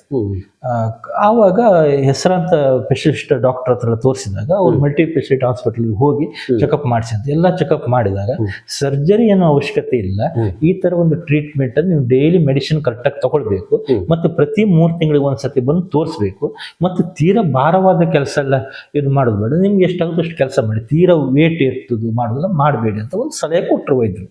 ಸಲಹೆ ಕೊಟ್ಟ ನಂತರ ಆ ಕಾರ್ಡನ್ನು ನವೀಕರಣ ಸರಿ ಆಗ್ತಾ ಇತ್ತು. ಆ ಹೆಣ್ಮಗಳು ಈ ನೀರು ಹಾಕೋದು, ಹೊಯ್ಗೆ ಗಳಿಸೋದು, ವಾರದಲ್ಲಿ 1-2-3 ದಿವಸ ಕೆಲಸ ಮಾಡೋದು, ಸಣ್ಣ ಪುಟ್ಟ ಕಾರ್ಮಿಕರ ಮೊದಲಿನ ದೊಡ್ಡ ಕೆಲಸ ಮಾಡ್ತಿದ್ದವಳು. ಈ ವೈದ್ಯಕೀಯ ಪ್ರಾಬ್ಲಮ್ ಆದ ನಂತರ ರಿಕವರಿ ಆಗ್ತಾ ಇದೆ, ಸರಿ ಆಗ್ತಾ ಇದೆ, ಕೆಲಸ ಮಾಡ್ತಾಳೆ. ಈಗ ಸ್ವಲ್ಪ ಕೆಲಸ ಮಾಡ್ತಾಳೆ, ತನಗೆ ಆಗುವಷ್ಟು ಕೆಲಸವನ್ನು ಮಾಡ್ತಾಳೆ. ಕಟ್ಟಡ ಕಾರ್ಮಿಕರು ಇದ್ರಲ್ಲೇ ಕೆಲಸ ಮಾಡೋದವಳು, ವಲಯದಲ್ಲಿ ಕೆಲಸ ಮಾಡ್ತಿರ್ಬೇಕಾದ್ರೆ ಈ ಪರಿಶೀಲನೆ ಮಾಡುವಂತ ಭಟ್ಕಳ ಕಾರ್ಮಿಕ ನಿರೀಕ್ಷಕರ ಕಚೇರಿ ಸಿಬ್ಬಂದಿಯವರು ಅಲ್ಲಿ ಹೋಗಿ ಅವು ಮಗನೇ ದಾರಿಯಲ್ಲಿ ಬರ್ತಾ ಇದ್ದ, ಇಂಥವ್ರ ಮನೆಯಲ್ಲಿ ಅವ್ರ ಮನೆ ಇಲ್ಲೇ ಇದೆ, ನಾನೇ ತೋರಿಸ್ತೀನಿ ಅದು ಮಗನ ಬಂದ ತೋರಿಸ್ದೆ. ಅಮ್ಮ ಎಲ್ಲ ಏನು ಮಾಡ್ತಾರೆ, ಅಮ್ಮ ಇಲ್ಲ ಮನೇಲಿದ್ದಾರೆ, ದನ ಎಲ್ಲ ಉಂಟು 2 ಅಂತ ಹೇಳ್ದ. ದನ ಇದೆ 2, ಅಮ್ಮ ಮನೇಲಿದ್ದಾರೆ ಅಂತ ಅವ್ನು ಹೇಳಿದ್ದು. ಯಾರು? ಸ್ವತಃ ಮಗ ಹೇಳಿದ್ದು. ಸ್ವತಃ ಮಗ ಏನು ಹೇಳಿದಾನೆ, ಅಮ್ಮ ಮನೇಲಿದ್ದಾರೆ, ಮನೇಲಿ 2 ದನ ಎಲ್ಲ ಇದೆ, ಅಮ್ಮ ಮನೇಲಿ ಉಂಟೀಗ ಅಂತ ಹೇಳಿ. ಅಮ್ಮ ಸ್ವಲ್ಪ ಹೊತ್ತಲ್ಲಿ ಬಂದ ನಂತರ ಆಯಿತು ಅಂತ ಹೇಳ್ಕೊಂಡು ಅಲ್ಲಿ ಸಿಬ್ಬಂದಿರು ಮದುವೆ ಅರ್ಜಿ ಹಾಕಿದ್ರು. ಅದಕ್ಕೆ ಪರಿಶೀಲನೆ ಬಂದರೆ ನಿಮ್ದೆಲ್ಲ ಸರಿ ಆಯಿತು ಅಂತ ಹೇಳಿ ಅಲ್ಲಿ ಫೋಟೋ ಎಲ್ಲ ಹೊಡ್ಕೊಂಡು ಬಂದು ನಿಮ್ದೆಲ್ಲ ಸರಿಯಾಗಿದೆ ಅಂತೇಳಿ ಪರಿಶೀಲನೆ ಮುಗಿಸ್ಕೊಂಡು ಬಂದ್ರು ಅವರು. ಯಾರು? ಆ ಹೆಣ್ಮಗಳು ಮದುವೆ ಅರ್ಜಿ ಹಾಕಿದ್ರು ತನ್ನ ಮಕ್ಕಳು ಮದುವೆ ಅರ್ಜಿಗೆ ಧನ ಸಹಾಯ ಮಂಜೂರಿಗೆ ಪರಿಶೀಲನೆ ಮಾಡ್ಕೊಂಡು ಬಂದ್ಬಿಟ್ರು. ನೀವು ಇದ್ರ ಹಿಂದೆ ನೀವು ಕಾರ್ಮಿಕ ಇಲಾಖೆ ಮದುವೆ ಅರ್ಜಿ ಹಾಕಿದ್ರಲ್ಲ, ಹಿಂದೆ ಎಲ್ಲೆಲ್ಲಿ ಕೆಲಸ ಮಾಡಿ ಇವತ್ತು ಮಾಡ್ಲಿಲ್ಲ, ಸರಿ ಇವತ್ತು ನಿಮ್ಮ ಮನೆ ಇದೆ, ಎಲ್ಲರೂ ಬೇರೆ ಕಡೆ ಕೆಲಸ ಮಾಡಿದ್ರ, ನಮ್ಗೆ ಮಾಹಿತಿ ಬೇಕು, ನಾವು ಅಲ್ಲಿ ಹೋಗಿ ನೋಡ್ಬೇಕು, ಕೇಳಬೇಕಿತ್ತು, ಕೇಳಲಿಲ್ಲ, ಅದ್ರ ಬಗ್ಗೆ ಏನು ಹೇಳಲಿಲ್ಲ. ಅಂದ್ರೆ ಕಟ್ಟಡ ಕಟ್ಟೋರು ಬರೀ ಕಟ್ಟಡ ಮಾತ್ರ ಕಟ್ತಾ ಇರೋದು, ಅಲ್ಲಿ ಕಟ್ತಾ ಇರ್ಬೇಕು. ಫೋನ್ ಮಾಡುವಾಗ ಕಟ್ತಾ ಇರ್ಬೇಕು, ದನ ಸಾಕು ಅವ್ರ ಮನೆಗೆ ಬೆಳೆಯುವ. ಹೌದು, ಈ ತರ ಯಾವ ಕೆಲಸ 1-2 ಹೂವಿನ ಗಿಡದ ಮನೇಲಿ ಹಾಕೊಳ್ಬಾರ್ದು, ಒಳ್ಳೇದಲ್ಲ. ಹೌದು, ಅದು ಈ ತರ ಹೇಳ್ಕೊಂಡು ಅವ್ರ ಅರ್ಜಿ ಕ್ಯಾನ್ಸಲ್ ಮಾಡಿದ್ರು. ಅರ್ಜಿ ನಮ್ಗೆ ಗೊತ್ತಾಗಲಿಲ್ಲ, ಯಾಕಂದ್ರೆ ನಮ್ದು ಲಾಗಿನಲ್ಲಿ ಹಾಕಿ ನಮ್ಮ ಸಂಘಟನೆ ಮೆಂಬರ್ ಅವಳು ಸದಸ್ಯ ಇದ್ದಾಳೆ. ಆ ನಂತರ ನಾನು ಅವಳಿಗೆ ಕೇಳಿದೆ, ಇಲ್ಲ ಇವತ್ತು ಬಂದು ಹೋಗಿದ್ರು, ಅಲ್ಲ ಸರಿ ಆಗ್ತದೆ ಅಂತ ಹೇಳಿದ್ರು, ಫೋಟೋ ತಗೊಂಡು ಹೋದ್ರು ಅಂತ. ಆ ಹೆಣ್ಣು ನನ್ನ ಆಫೀಸಿಗೆ ಬಂದು ಹೇಳೋದ್ಲು, ಪರಿಶೀಲನೆ ಬಂದ ದಿವಸನೇ. ಆಯ್ತು, ಹಾಗಾದ್ರೆ ಬಂದು ಹೋದ್ರಲ್ಲ ಇವರು ಹೇಳಿದ್ರು. ನಂಗೆ ಮುಂದೆ ಆಗಿರೋ ವಿಷಯ ಏನು ಗೊತ್ತಾಗಲಿಲ್ಲ. ಆಮೇಲೆ 2 ದಿವಸ ನಂತರ ನೋಡ್ತೀವಿ ಅವರು ಕಾರ್ಡನ್ನ ರಿಜೆಕ್ಟ್ ಮಾಡಿದ್ದಾರೆ. ರಿಜೆಕ್ಟಿಗೆ ಕಾರಣ ಇಲ್ಲ, ರಿಜೆಕ್ಟ್ ಕಾರಣ ಅವರು ಮನೆಯಲ್ಲಿ ಇರುವುದ ಕೆಲಸ ಕಟ್ಟಡ ಕಾರ್ಮಿಕರಲ್ಲ ಎಂದು ಈ ಅರ್ಜಿನ ತಿರಸ್ಕರಿಸಲಾಗಿದೆ ಅಂತೆಲ್ಲ ರಿಜೆಕ್ಟ್ ಆಗಿಬಿಟ್ಟಿದೆ. ರಿಜೆಕ್ಟ್ ಆಗಿದ್ದ ಕೂಡಲೇ ಇಲ್ಲಿ ಇನ್ಸ್ಪೆಕ್ಟರ್ ಕೇಳಿದ್ರೆ, ಹೌದು ನಾವು ವೆರಿಫಿಕೇಶನ್ ಮಾಡಿದ್ದೀವಿ, ಅವ್ರ ಮನೇಲೇ ಇದ್ರು, ಅವ್ರು ದನ ಎಲ್ಲ ನೋಡ್ಕೊಂಡು ತಿಂದ್ರೆ ಮಗನೇ ಹೇಳಿದಾನೆ ಅಂತ ಹೇಳಿದ್ರು. ಕಡೆ ಆ ಮಗನಿಗೆ ಕೇಳಿದೆ, ನೀನು ದನನೇ ಸಾಕೊಂಡಿರ್ತೀನಿ ಅಂತ ಹೇಳಿದೆ ಅಂತ ಅಮ್ಮನಿಗೆ. ಹೌದೇನಾ ಕೇಳಿದೆ.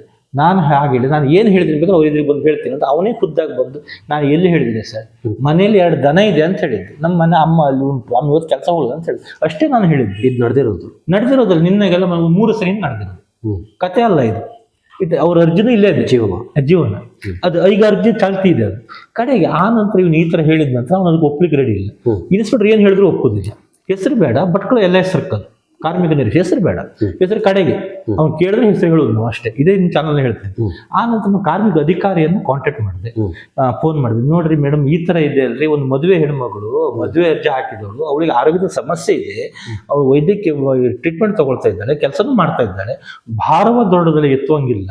ಇವ್ರ ಮನೆಗೆ ಅವ್ರು ಹೋಗ್ಬಿಟ್ಟು ನಿಮ್ಮ ಮನೇಲಿ 2 ದನ ಇದೆ ಅಂತ ಹೇಳ್ಬಿಟ್ಟು ತಿಳ್ಕೊಂಡಿದ್ ಕೂಡಲೇ ನಿಶ್ಚಿತ ಬಂದ್ಬಿಟ್ಟೆ, ದನ ಸಾಕಬಾರ್ದ ಕೇಳಿದೆ. ಹಂಗಲ್ರಿ, ಮತ್ತೆ ಅರ್ಜಿ ಯಾಕ್ರಿ ಕೆಲಸ ಮಾಡಿದ್ರಿ ಕೇಳಿದೆ. ನಾವು ಮಾಡಿದ್ರಪ್ಪ ಅಂತ ಹೇಳ್ಬಿಟ್ರು ಮೇಡಮ್, ಜಿಲ್ಲಾ ಕಾರ್ಮಿಕ ಅಧಿಕಾರಿ. ನಾವು ಮಾಡ್ಲಿಲ್ಲ, ಮತ್ತೆ ಯಾರು ಮಾಡಿದ್ವಿ? ಈಗ ಇವ್ರು ಕೇಳಿದ್ರೆ ಇಲ್ಲಿ ಕಾರ್ಮಿಕ ನಿರೀಕ್ಷಕರು ಕೇಳಿದ್ರೆ ಕಾರ್ಮಿಕ ಅಧಿಕಾರಿ ಕಾರವಾರದವ್ರು ಮಾಡಿದ್ರ ಅಂತ ಹೇಳ್ತಾರೆ. ನಿಮ್ಮ ಹತ್ರ ಕೇಳಿದ್ರೆ ಅವರೇ ಮಾಡಿದ್ರಪ್ಪ ನಾವೇನ್ ಮಾಡಿಲ್ಲ ಅಂತ ಹೇಳ್ತೀವಿ. ಆದ್ರೆ ಕ್ಯಾನ್ಸಲ್ ಆಗಿರೋದು ಏನು ಅದ್ರಲ್ಲಿ ಸಿಗ್ನೇಚರ್ ಅಥಾರಿಟಿ ನಿಮ್ದು ಉಂಟಲ್ಲ ಅಂತ ಹೇಳಿದೆ. ಆಮೇಲೆ ಅವರು ಏನು ಉತ್ತರ ಕೊಡ್ಲಿಕ್ಕಾಗದೆ ಸ್ವಲ್ಪ ಗಲಿಬಿಲಿ ಆಗಿ ಆಮೇಲೆ ಎಕ್ಸಿಕ್ಯೂಟಿವ್ ಹತ್ರ ಕೊಟ್ಟರು. ಎಕ್ಸಿಕ್ಯೂಟಿವ್ ಪೂರ ವಿಷಯ ಬಿಡಿಸಿ ಹೇಳಿದೆ, ಈ ತರ ಇದೆ ನೀವು ಯಾಕೆ ಇದನ್ನು ಮಾಡಿದ್ರೆ ಅವರಿಗೆ ವೈದ್ಯಕೀಯ ಪ್ರಾಬ್ಲಮ್ಸ್ ಎಲ್ಲ ಇದೆ ಅವ್ರಿಗೆ. ಆಮೇಲೆ ಇಲ್ಲ ನೀವು ಒಂದು ಕೆಲಸ ಮಾಡಿ ವಾಪಸ್ ಮತ್ತೆ ಅವ್ರಿಗೆ ಸರಿ ಹೇಳ್ಬೇಕು ಇನ್ಸ್ಪೆಕ್ಟರ್ಗೆ ಹೇಳಿದ್ರೆ ನಿಮ್ಗೆ ಹೇಳಿ ಅಂತ ಹೇಳ್ತಾರೆ ಅವ್ರು. ಅವ್ರಿಗೆ ಕ್ಯಾನ್ಸಲ್ ಅಂತ ಅವ್ರ ಲೆಕ್ಕಕ್ಕೆ. ಇಲ್ಲ ಇನ್ನೊಮ್ಮೆ ಹಾಗಾದ್ರೆ ಇನ್ನೊಮ್ಮೆ ಅರ್ಜಿ ಹಾಕಿ ಅಂತ ಹೇಳಿದೆ. ಅಲ್ಲಿ ಎಕ್ಸಿಕ್ಯೂಟಿವ್ ಅವ್ರು ಹೇಳಿದ್ರು ಕಾರವಾರ ಜಿಲ್ಲಾ ಕಾರ್ಮಿಕ ಅಧಿಕಾರಿ ಕಚೇರಿ ಎಕ್ಸಿಕ್ಯೂಟಿವ್ ಮರು ಅರ್ಜಿ ಹಾಕಿದ್ರು. ಮರು ಅರ್ಜಿ ಹಾಕ್ಬೇಕಾದ್ರೆ ನಾನು ಇವಳು ಕೆಲಸ ಮಾಡ್ತಿರೋ ಮಾಹಿತಿ ಅದ್ರ ಹಿಂದೆ ಆ ನಂತರ ವೈದ್ಯಕೀಯ ರಿಪೋರ್ಟ್ ಮತ್ ಪ್ರತಿ 3 ತಿಂಗಳಿಗೆ ತಗೊಂಡ್ ಬರ್ತಾ ಮೆಡಿಸಿನ್ ರಿಪೋರ್ಟ್ ಡಾಕ್ಟರ್ ಚೆಕಪ್ ಎಲ್ಲ ರಿಪೋರ್ಟ್ ಅನ್ನು ಅಡಕ ಮಾಡಿ ಉದ್ಯೋಗ ಪ್ರಮಾಣ ಪತ್ರ ಜೊತೆಗೆ ಅಟ್ಯಾಚ್ ಮಾಡಿ ಆ ಅರ್ಜಿಯನ್ನು ಆನ್ಲೈನ್ ನಲ್ಲಿ ಹಾಕಿದ್ದು. ಈಗ ಚಾಲ್ತಿದೆ. ವೆರಿಫಿಕೇಶನ್ ಆದ್ಮೇಲೆ ಏನಾಗ್ತದೆ ನೋಡ್ಬೇಕು. ಆವಾಗ ಏನಾಗುತ್ತೆ ನೋಡ್ಬೇಕು. ಅವಾಗ ಯಾವ ರೀತಿ ವೆರಿಫಿಕೇಶನ್ ಇದಕ್ಕೆ ಕಲ್ಯಾಣ ಮಂಡಳಿಯವರು ಕೂಡ ಉತ್ತರ ಕೊಡಬೇಕು ಈ ಪ್ರಶ್ನೆಗೆ. ಇಲ್ಲಿ ಏನಾದ್ರು ಮಿಸ್ಟೇಕ್ ಆದ್ರೆ ಸರಿ ಆದ್ರೆ ಮುಗೀತು. ಇಲ್ಲಾಂದ್ರೆ ಈ ವಿಚಾರ ಎಲ್ಲಿ ಹೋಗ್ತದೆ ಹೇಳಿ? ಕೇಂದ್ರದ ಮಂಡಳಿ ಹೋಗ್ತದೆ, ರಾಜ್ಯ ಮಂಡಳಿಯಿಂದ ಹೋಗ್ತದೆ, ಚರ್ಚೆ ದೊಡ್ಡ ರಾಜ್ಯ ಮಟ್ಟ ದೊಡ್ಡ ಚರ್ಚೆ ಆಗ್ತದೆ ವಿಷಯ. ಈಗ ಇದನ್ನ ಹಾಕಿದೀವಿ ಅರ್ಜಿ, ಇದು ಈ ತರ ಇದೆ. ಈ ತರ ಇದ್ರೆ ಅವ್ರಿಗೆ ನ್ಯಾಯ ಎಲ್ಲಿ ಸಿಗ್ತದೆ? ತುಂಬ ಹೊತ್ತು ಸರ್ ಟೈಮ್ ಕೊಟ್ಟು ನಮ್ಮ ಜೊತೆ ಮಾತಾಡಿದ್ರೆ. ನಮ್ಮ ಇವತ್ತಿನ ಈ ಸಂಚಿಕೆಯಲ್ಲಿ ಭಾಗವಹಿಸಿದ್ದಕ್ಕಾಗಿ ತಮಗೆ ತುಂಬ ಅಂದ್ರೆ ಹೃತ್ಪೂರ್ವಕವಾದಂಥ ಧನ್ಯವಾದಗಳು. ನಮಸ್ಕಾರ ಸರ್. ನಿಮ್ಮ ಚಾನಲ್ನಲ್ಲಿ ಬರುವಂಥ ಎಲ್ಲ ವಿಚಾರಗಳನ್ನು, ಎಲ್ಲ ವಿಷಯಗಳನ್ನು, ಎಲ್ಲ ವಿಮರ್ಶೆಗಳನ್ನು ಮತ್ತು ಕೆಲವೊಂದು ಬ್ರಾಡ್ಕಾಸ್ಟ್ಗಳನ್ನು ಕೂಡ ನೋಡ್ತಾ ಇರ್ತೀವಿ. ನಿಮ್ಮ ಚಿಂತನೆಗಳು ತುಂಬ ವಿಶೇಷವಾಗಿ ತುಂಬ ವಿಸ್ತಾರವಾಗಿದೆ. ಹೀಗೆ ಇದೇ ರೀತಿ ನಿಮ್ಮ ಚಾನಲ್ನ ತುಂಬ ಬೆಳಿಬೇಕು ಮತ್ತು ಒಳ್ಳೆ ಒಂದು ಪ್ಲ್ಯಾಟ್ಫಾರ್ಮ್ ಹತ್ತ ನಿಮ್ಮ ಚಾನಲ್ ನಡಿಬೇಕು. ಮತ್ತು ಎಲ್ಲ ಈ ವೀಕ್ಷಕರು ದಯವಿಟ್ಟು ಇದನ್ನು ಸಬ್ಸ್ಕ್ರೈಬ್ ಮಾಡಿ. ಮತ್ತು ಇಲ್ಲಿ ಮಾತಾಡಿರುವಂಥ ವಿಷಯಗಳು ನಾವು ಕಾರ್ಮಿಕ ಸಂಘಟನೆ ಬಗ್ಗೆ, ಇಲಾಖೆ ಬಗ್ಗೆ ಮತ್ತು ಕಾರ್ಮಿಕರ ಬಗ್ಗೆ ಮತ್ತು ಅದರ ಚಿಂತನೆ ಬಗ್ಗೆ ಒಂದಿಷ್ಟು ವಿಚಾರಗಳನ್ನು ಹೇಳಿದ್ದೀನಿ. ಅದೆಲ್ಲ ವಿಚಾರಗಳು ನಮ್ಮ ಅನುಭವಕ್ಕಿದ್ದದ್ದು ಮತ್ತು ಸತ್ಯಾಂಶ ಇದ್ದದ್ದು ವಿತ್ ಡಾಕ್ಯುಮೆಂಟ್ರಿ. ನಾನು ಯಾವತ್ತೂ ಡಾಕ್ಯುಮೆಂಟ್ರಿ ಇಲ್ಲದೆ ಯಾವುದೇ ಮಾತನಾಡುವ ವ್ಯಕ್ತಿನೇ ಅಲ್ಲ. ಆ ಸಂಘಟನೆಯಲ್ಲೇ ನಾ ಇರೋದು. ಹೀಗಾಗಿ ನಾವು ಒಂದಿಷ್ಟು ವಿಷಯಗಳನ್ನು ಹೇಳಿದ್ದೀನಿ. ತಮಗೆ ಇದು ಸರಿ ಅನಿಸಿದರೆ ಆದಷ್ಟು ಜನರಿಗೆ ಇದನ್ನು ಫಾರ್ವರ್ಡ್ ಮಾಡಿ, ಫಾಲೋ ಮಾಡಿ ಮತ್ತು ಇವ್ರ ಚಾನಲ್ನ ಸಬ್ಸ್ಕ್ರೈಬ್ ಮಾಡಿ.